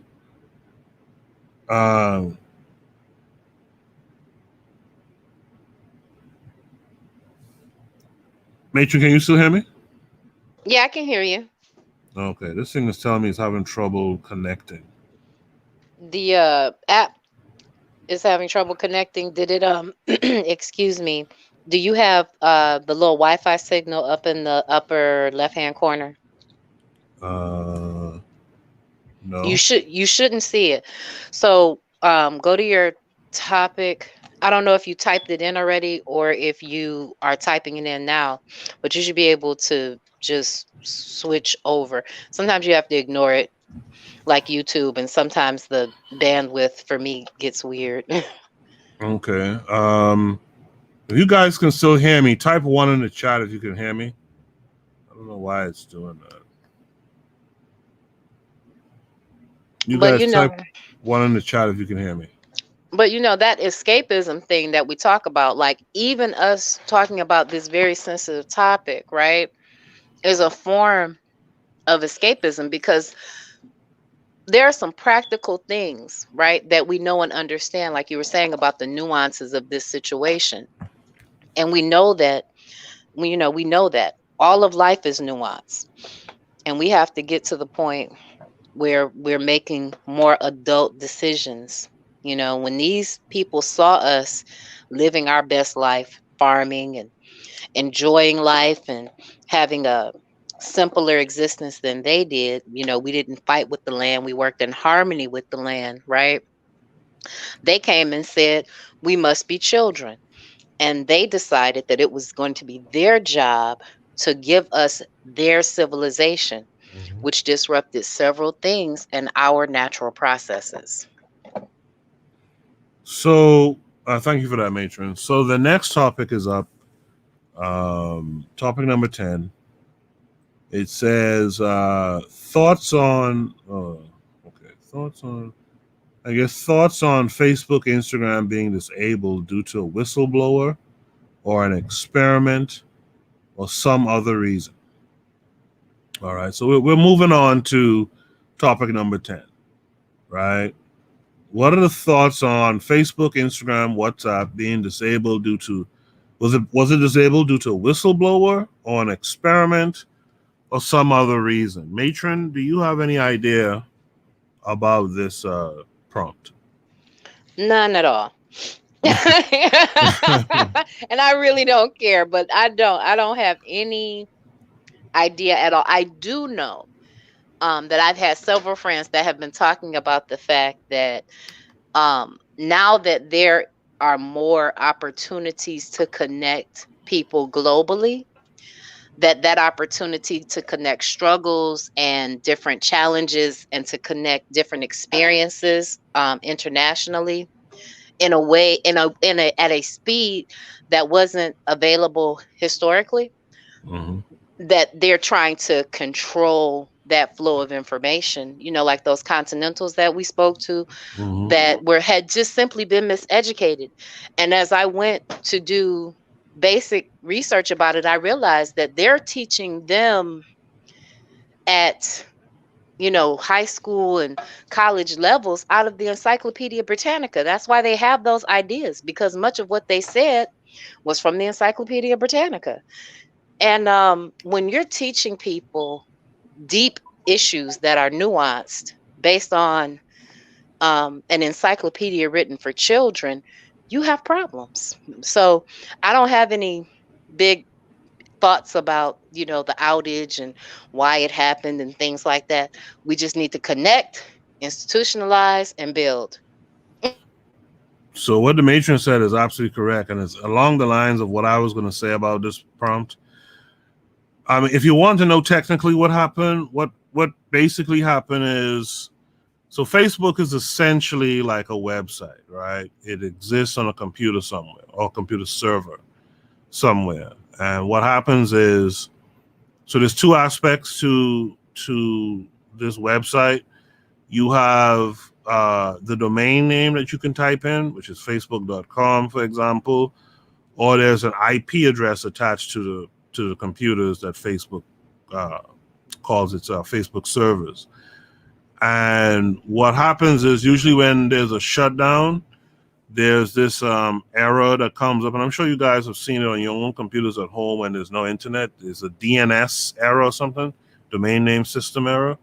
And what happened was Facebook was doing an update, and what they did essentially was they kind of deleted or disconnected the facebook.com from the IP address.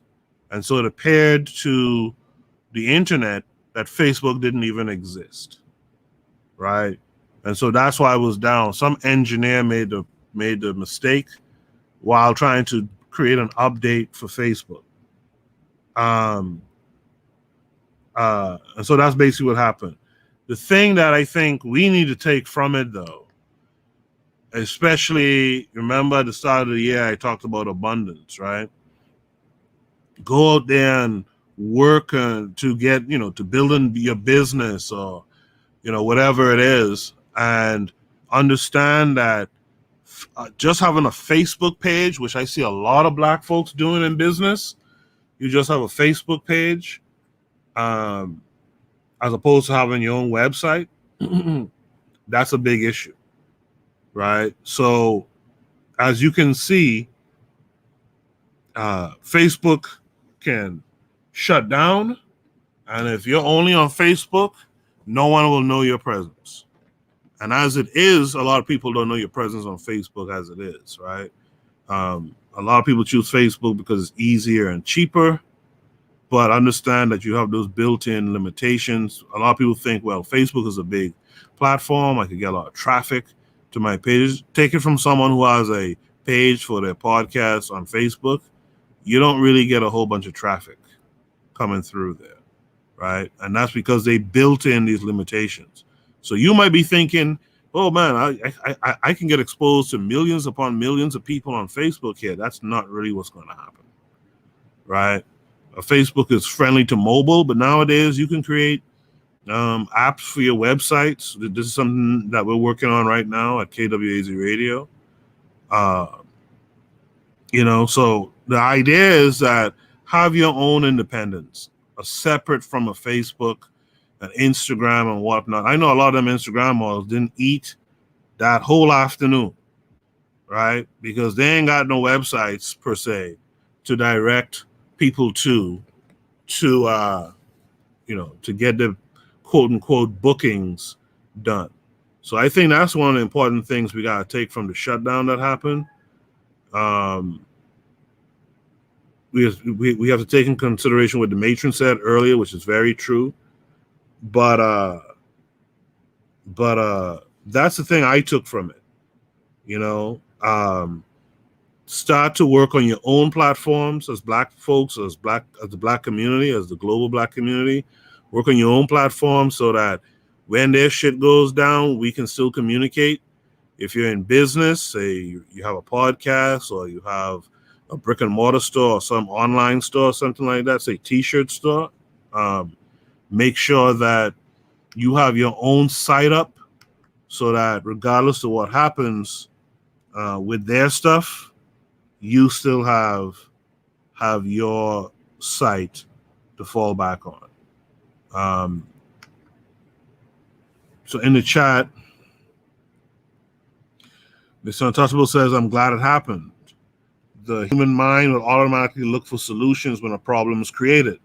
So what I expect to see is new technology created to break up the monopolies of these platforms. Yeah, you very well will see that too. The thing about new technologies, though, and these big platforms tend to eat up these new technologies.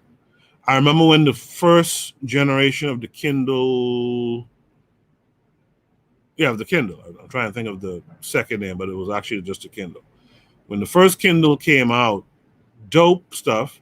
And I remember reading an article how Amazon had purchased this company that was doing research in more digital ink and color and all that. And I remember the time they was talking about how, you could finally read graphic novels and comic books on the Kindle since they're going to have these. I still haven't really seen it, but I did see that the Kindle Fire has come out. They have their own tablet and stuff. So that's the thing about these monopolies of these big platforms. They become monopolies because they consume smaller entities. So that's something you have to keep in mind. And that's going to be the case the more technologically advanced we continue to go on. KW Don 7 said Telegram received a boost in new users. Yeah, I think I saw D-Web asking if folks' Telegram was still working that same day when Facebook was down. KW Don 7 says the Facebook outage and whistleblower is kabuki theater. It's just nonsense, right? I see Shabage E still talking about that last prompt, but I'm done with that last prompt. So this is prompt number 10. Thoughts on was Facebook, Instagram being disabled due to the whistleblower. Now, some people did attach, I think there was a whistleblower either the day before or that morning who, because Kevin Carre 42 is usually around on the show. He had mentioned to me how some whistleblower was talking about how Facebook uses technology to keep young people addicted or something like that. I never looked into it too much. But you know, the whistleblower, I don't think had too much to do with that. It could be a test to see what people do. Will people panic? Will people freak out? You know, maybe. I just think it was that human error. And I think the thing we need to take from it is that we need to have our own platforms. Because again, that's what that showed. That showed that you can't do shit on the net and connect and communicate with folks unless you have these white folks' platform up and running. There's a platform. I had him on as a guest, Obadali Cambone. I called him Obadeli. He didn't correct me, but someone close to the family told me it's Obadali. So Obadali Cambone, he has a bbtumi.com that you know, folks could be on. It's like a social media type thing, similar to Facebook. There's videos you could go and check out. There's people posting similar to Facebook, similar to Twitter, you know. But no one even brought it up when that thing happened that day, you know. So you do have options. Most people don't take the options up. Even myself, I'm on a bbtumi.com, but not as much as I am, say, on Twitter. And that's a personal thing because of some functionality issues I see. But, you know, there's other spaces you can go to. And we tend not to want to leave white mama and white daddy, you know, too far from us. So that's that. In the chat, KW7 says, Facebook, YouTube, Google should be utilities. Mr. Untouchable says, Facebook is an evil business. But for many people, it's a necessary evil. That CEO is evil. I feel you. I got you on that. Most people use those platforms because there's an opportunity, like you said, like I said earlier, there's a chance to be seen by millions potentially. But you know, there's other platforms you can go to. Mr. Untouchable says, I'm a member of a bbtumi, but it does have functionality issues. Yeah, there's some, and I really, one of the brothers who's close to Obadali is on the Discord. I got to reach out to him. They always wanted to do something on there, to attend or to work with them on something. And I think I mentioned it to the brother before, is the functionality that really throws me off there. Like, you see, and by the way, this is also conditioning, right? Facebook and Twitter and Instagram, they've conditioned us to how a social media page should look and how it should function.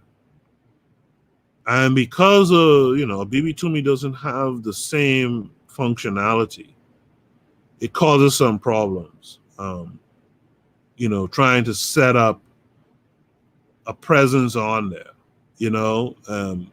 Matron, have you ever tried out a bbtumi.com? No, I haven't tried out a bbtumi.com. I'd never heard of it, actually. So maybe I'll go check it out. But, I like the word that you used, conditioning. Mm-hmm. We have an expectation. This goes back to things being comfortable, and so we don't want to do things that aren't comfortable, that don't, it's like, oh, I'm familiar with this. We have to stop being so comfortable, for lack of a better word. Mm-hmm. Yeah, we got to get out of our comfort zone. So yeah, I do intend to, do the work. I do intend to do the work on that site that I, said I would do. I do want to talk to them about functionality, just to make things, just to improve things, just suggestions to improve it a little bit better. And it doesn't have to be a clone of Facebook or Twitter, but just in how you upload and share and set up stuff. If it could be a little bit more similar, I will gladly spend most of my time there. How many of you in the chat, type 1 if you have heard about Abibitumi before? Mr.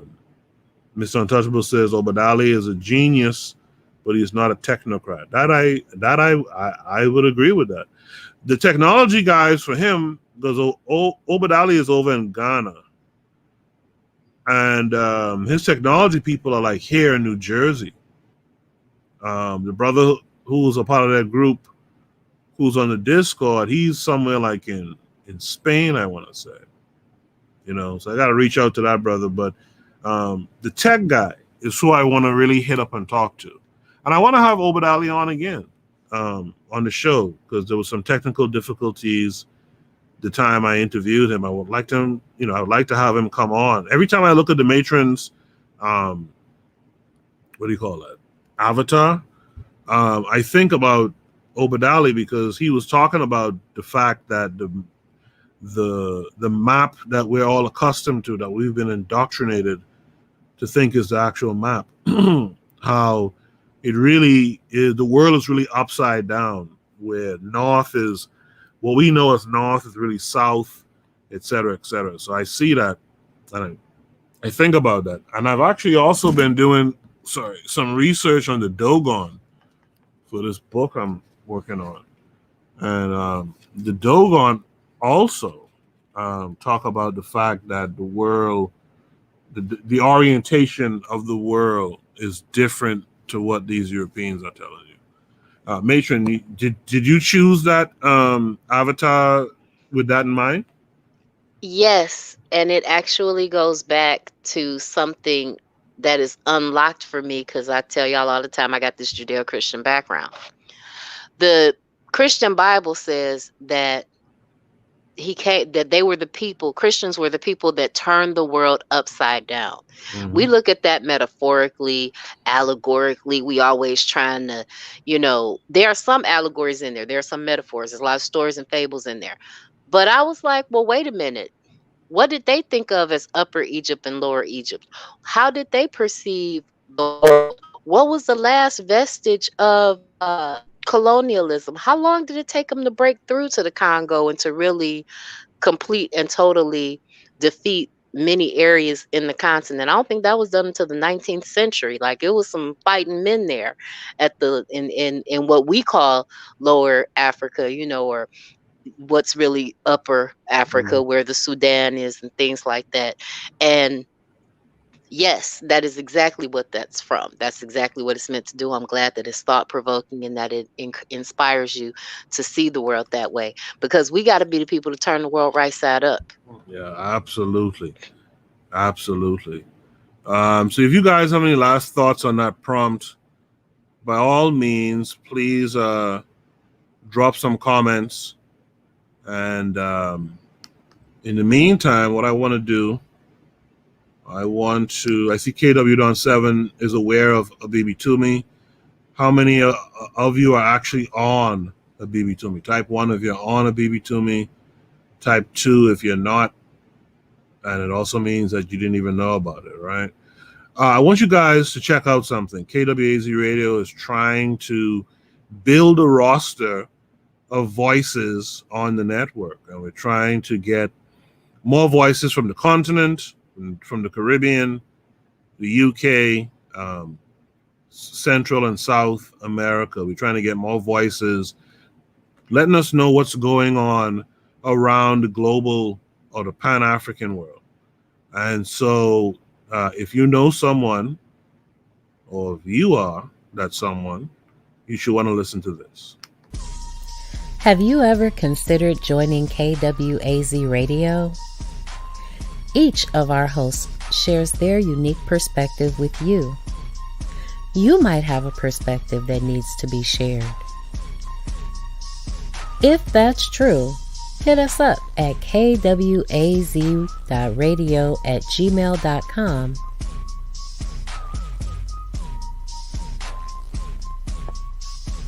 What are you going to do? What are you gonna do? What you gonna do?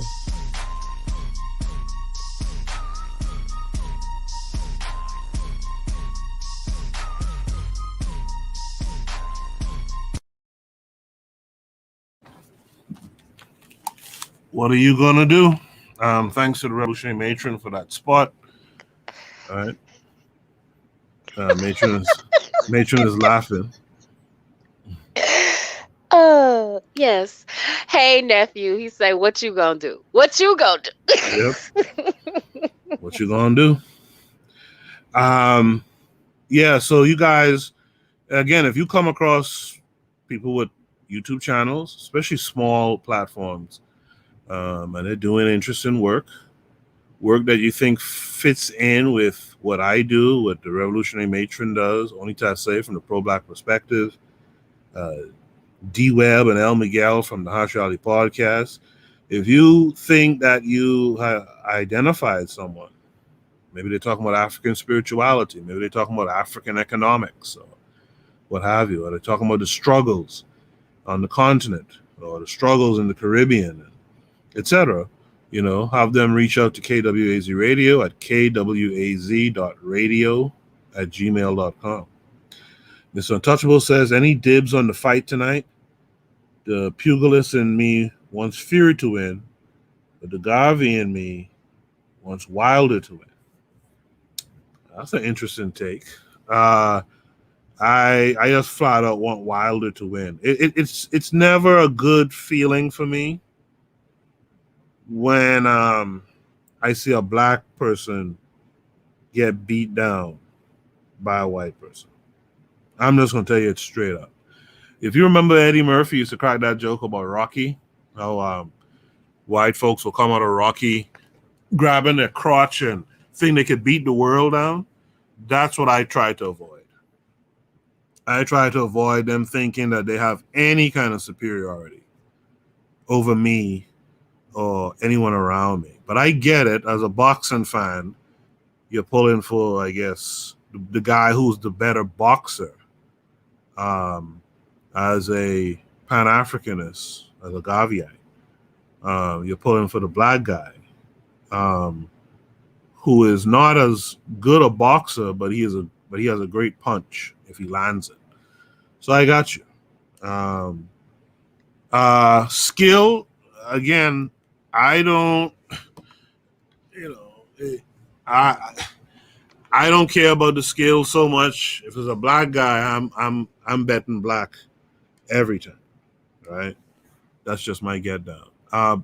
Matron, are you a boxing fan? Sometimes.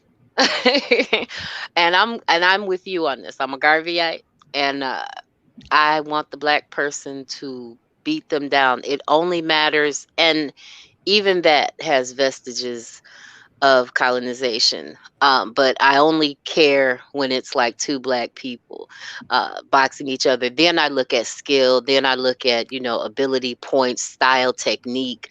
I also look at how much stuff they can talk because, Muhammad Ali was poetic, Mm-hmm. But my true, honest answer is that I want the black guy to win. I want them to beat them down in this strategic, organized way every single time. It's like when my grandmother would always tell me the story of when Joe Louis landed that punch, and like I live in Detroit, I lived in Detroit as a kid. His fist is in bronze outside our city county building, right? And that punch is symbolic for people that remember to tell their children the story of all of Black America landing that fatal blow to the white boy. That's the significance. That's why that fist is down there. Mm-hmm. Mr. Untouchable, I have a quick question for you. How long you been waiting to use the word pugilist? Because folks don't usually say I'm a pugilist, man. Listen, Koku, we need to feel honored that people know and understand they can use all of the vernacular that they have learned on this platform.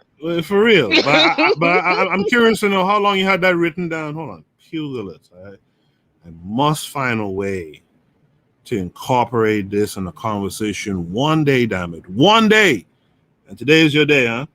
And Chaka says, homie using his SAT words. Yeah. I want to hear Mike Tyson say the word pugilist. You know,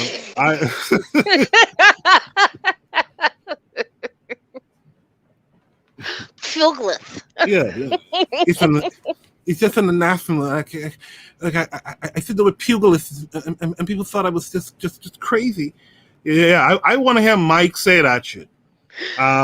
He said he got it from Tyson. Boy, if you listening to Tyson like that,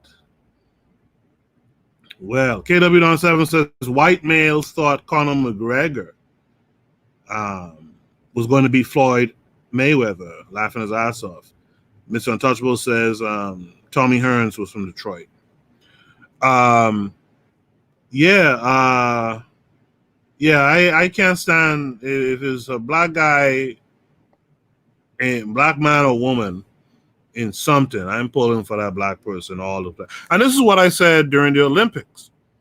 When Sha'Carri Richardson was talking big shit prior to the Olympics and stuff like that, and I saw a lot of the ADOS FBA folks talking about, look how happy these other black folks around the world are happy to see her fall and all that kind of stuff. I pointed out to people now, the reality is that as black people, and I could tell you, being a kid in the 80s watching the Olympics or the World Cup or something like that, we're pulling for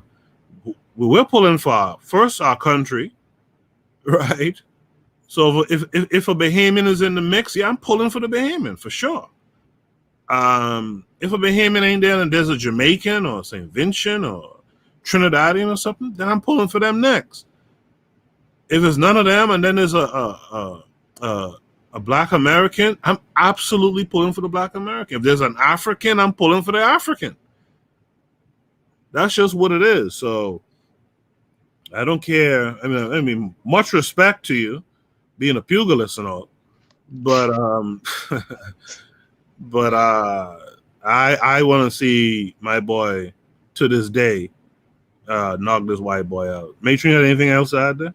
The only other thing I wanted to add is, when we get to talking about skill and ability in these competitive sports over our ethnic consciousness, that's one of the little tricks. Like that one little decision right there leads you down a path to multiculturalism. I'm just saying, like, you just got to be focused. Like, that's why. That was it. I'm pulling for Fury tonight. Tomorrow's where the white women at.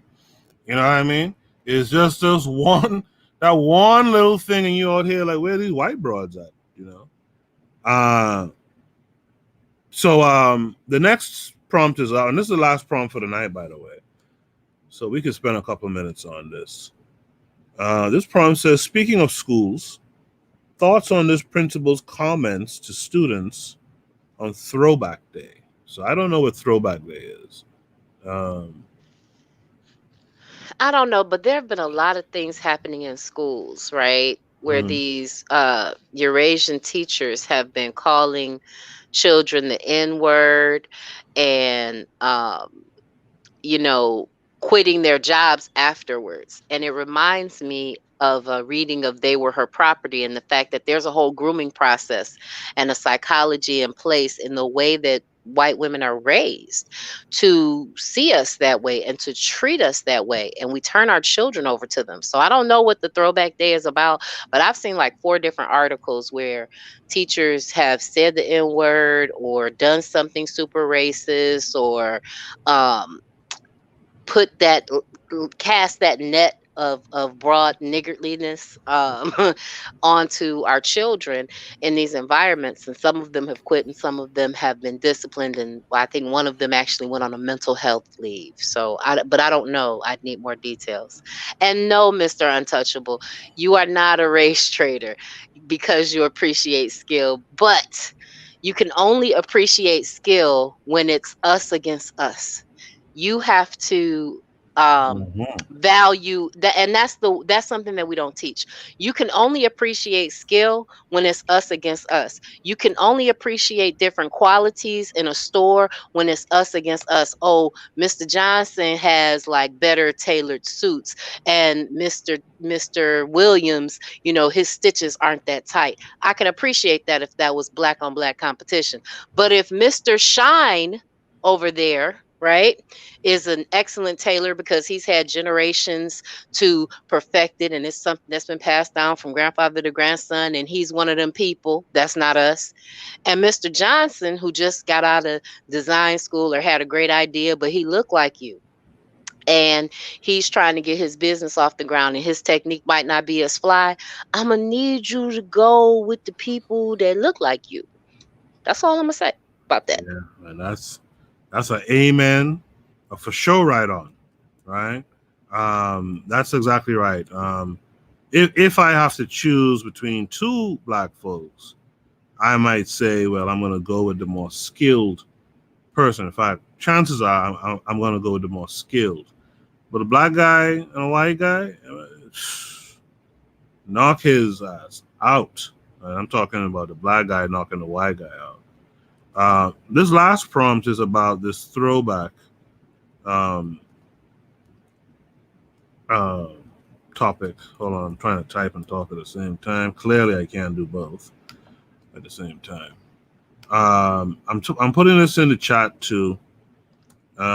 Which prompt is your Which prompt is your favorite prompt tonight? Right?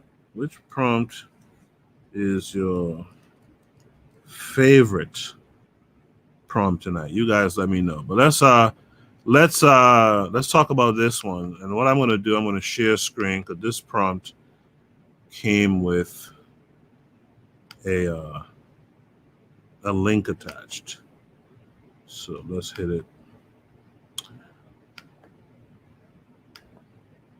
So you guys should be able to see this. Oak Ridge High School principal apologizes after making remarks students' parents considered racist.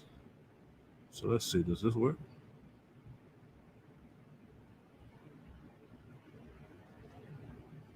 Hold on. Oak Ridge North High School today, dozens of students took part in a sit-in. The demonstration was sparked by an incident on campus just last week. KPRC2's Devin Clark is live now at that Conroe ISD school. And Devin, those students are upset about comments they say were made by their principal. Chris, those students say what was supposed to be a day of fun quickly turned sour when the principal here at Oak Ridge High School made culturally insensitive comments last Thursday. Well, today, the principal apologized, but it's clear that the incident has lingering effects. It's embarrassing. It's frustrating. During 90s Throwback Day at Oak Ridge High School last Thursday, Principal Anthony Levecki came under fire for making comments some say he shouldn't have. We got people posing for pictures looking like they're from Dr. Dre in the 90s. I'm not sure that's why the look we're going for. It doesn't make our school look good. Grammy award-winning rapper Dr. Dre was listed as part of this year's Super Bowl halftime show lineup. The same day Levecki made the comment, but some students say the comparison was not meant as a compliment. He said that that it was unacceptable and it was a problem. And then when he was walking around the school, and he said that this was his worst day being a principal because of the way that we dressed. And that's racial profiling. That's literally the definition. And for us to express that to him and be constantly ignored, there had to be action taking place. After demanding an apology, today about 100 students gathered in a common area and sat or kneeled in solidarity as part of a peaceful protest. Around the same time, Quanell X and other activists were joined by parents for a meeting with school officials. We hope that this principal and this school district will learn from this incident. Be more mindful how you speak about someone else's coach. After the meeting, Levecki issued a public apology. What I said was wrong, and there's no need for it from a principal of the school to talk about his students that way. Well, the principal's apology seemed to be widely accepted. Some students accused of making racist remarks and even terroristic threats during today's demonstration could find themselves in legal trouble. School officials say that law enforcement is investigating. Reporting live in Conroe, Devin Clark, KPRC 2 News. So did y'all pick up on that last part right there?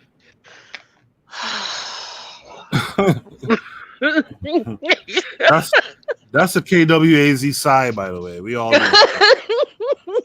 Right. Oh God. Okay. I'm sorry, Koku. Go ahead. Go ahead. No. You can take the floor here. Okay. First of all, let's talk about optics, right? We have a white anchor, right, talking to a field reporter that looks like a strong African man to complain about a white principal who is clearly caught up in the systemic racism that occurs in this country. Then we have these children who have a semblance of consciousness because kids know justice. Like Zulism has said, many kids know justice. They know what's right and what's wrong. They may not be able to have words or language, but they know that this is wrong. Like the 90s are throwback days for them. It's not like his golden days. His golden days were probably in the 90s. And he was probably a damn dweeb at that time. He wasn't allowed to be cool, right? In the 90s, when that was the way that people were dressing. Now he's a principal. He's in a place and position of power. And he then removed himself, verbally from actually having done the action. He didn't say, I'm the principal and it's not right for me to talk about my students. He said it's not right for a principal to talk about his students. So that totally removed him from that process, right? Mm-hmm. And so he's not even accepting responsibility. And then we got to deal with the fact that groups of parents who probably have the economic power to pay a teacher at least $70, $80 a year to teach their children in groups are just like, well, we're just going to go petition and beg the white man to treat our children better in this environment where they have total control over them instead of going to build your own. Mm-hmm. And of course, when the students, and again, this is these people's nation, man. So you got to understand, they're gonna protect their nationals, right? When the kids, I guess, were saying some shit like "I'll beat his ass," which is what I could imagine some black kids will say. This dweeb, right? They probably want to kick his ass, and they said something. Now they might face legal challenges. You see how the system is set up? You really want to keep sending your kids to that system? This white boy could come and tell you any old shit he wants to tell you, give a half-ass Dilbert level apology, and because y'all were angry, rightfully so, for the bullshit that he's putting down, charges might come to y'all for terroristic threats and whatnot. If y'all don't see by now, when I say y'all, I'm not necessarily talking about you guys here with me live. But if y'all don't see by now that you got to get out of their institutions, and frankly, you're going to have to get out of their country too. And this is why we built this shit rhetoric. I cringe at it. Because the more you say that, the more people feel like, yo, I'm going to stand up here and take this abuse until they give me my equal shake, and the equal shake is never going to come. It's just never going to come. And so you'll be sitting around here bullshitting for all eternity and dealing with the nonsense for all eternity. And Chaka says, yo, this entrance by Fury was wild moist. What happened? He came in riding the back of Billy Porter or something like that. Like, how moist can it be, right? But I want to thank all you folks who are here with me tonight. Let me see if I could go through the comments and pull the people up. Chaka 97 was here. Mr. Untouchable was here. Shout out to the 242. I just saw Daily Affirmations by Pauline posted this earlier that in my hometown, someone took an axe. So in my hometown, down in Rawson Square, downtown in Nassau, someone took an axe and took a couple of chunks out of this statue that's there of Christopher Columbus, which since about 1992, when we had that 500-year anniversary, I've been saying to myself, why do y'all still have this shit standing up here at the you know, in this Rawson Square, this major port, right? Why do y'all still have this here? Like, we know what this dude was about, and we know what he wasn't about. Why do y'all still have this image here, this white statue there for children to see? And why you keep teaching about him like in this positive light? I just couldn't understand it. And I guess with October 12th is traditionally Columbus Day. I know the holiday is coming up on Monday. I guess someone who's awoken decided to take an axe and try to chop the shit down, but apparently he was arrested. I'll show video about it next week. We'll talk about it a little bit more. But the cops who showed up and arrested him, as Mr. Untouchable says, I saw that he chopped his leg off, meaning the statue. The police who showed up should have helped him take that shit down and completely destroy it and throw it in the ocean. Right? I'll show the video next week. We'll make it a Shoot the Breeze topic a little bit more. I will say my hometown, they got rid of the Columbus Day celebration and they made it like a Heroes Day celebration. So they celebrate the heroes of our country. But the idea that they've kept that shit up there, and the crazy idea, they're probably going to repair it. And if they keep that up there, that just tells you how lost we are still, right? Mchaka says, Fury looking flabby and sick. All right, Mchaka, you convinced me now. I'm going to end the show now. Thanks. Matron, was there any last words you wanted to discuss? Like, what was your favorite prompt discussion tonight? My favorite prompt was the one where we were talking about just building. So, you know, that theme pervades throughout all of them. I think I enjoyed talking the most about the abortion because it is nuanced, right? Mm-hmm. But it's something that it's a topic that we can all identify, that we all believe in the sanctity of life. And if we all come together, we can come up with some solutions about how to handle this problem to set a societal norm for our community. Thank you. Thank you. Thank you for joining me tonight. Let me go through and shout out people. Chaka97 was here. Mr. Untouchable was here. Who else? Shabaga E was here. Janelle was here. Her favorite prompt was number 7 tonight. Coach Pete was here. Piece of Coach Pete. His favorite prompt was number 9. Right? Who else was here? Got to go through all these comments. KW Don 7, of course, was here. They're always dependable. KW Don 7 was here. Who else?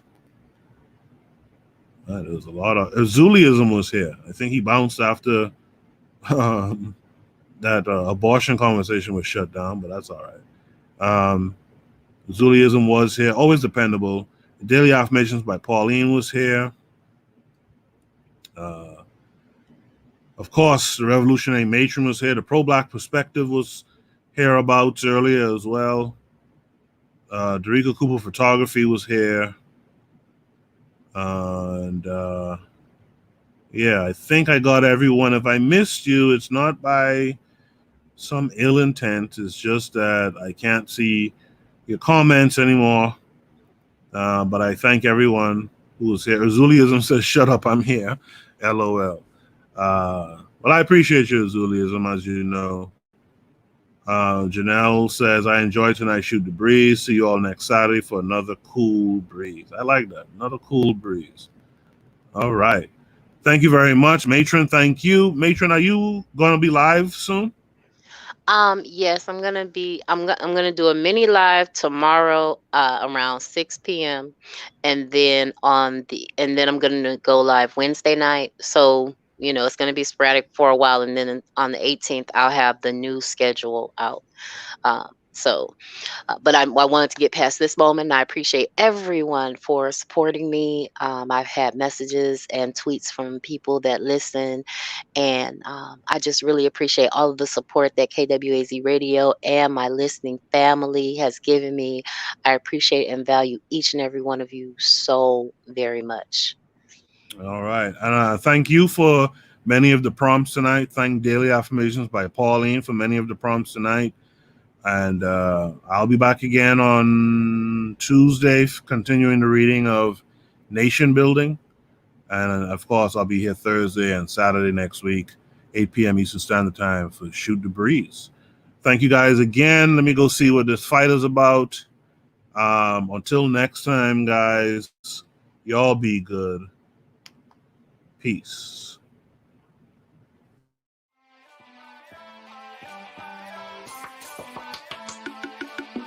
Thanks for listening to the Bitter Medicine Podcast with your host, Koku. If you like what you just heard, we hope you pass along our web address, bittermedicineblogs.com, to your friends and colleagues, and share our show to all your social media.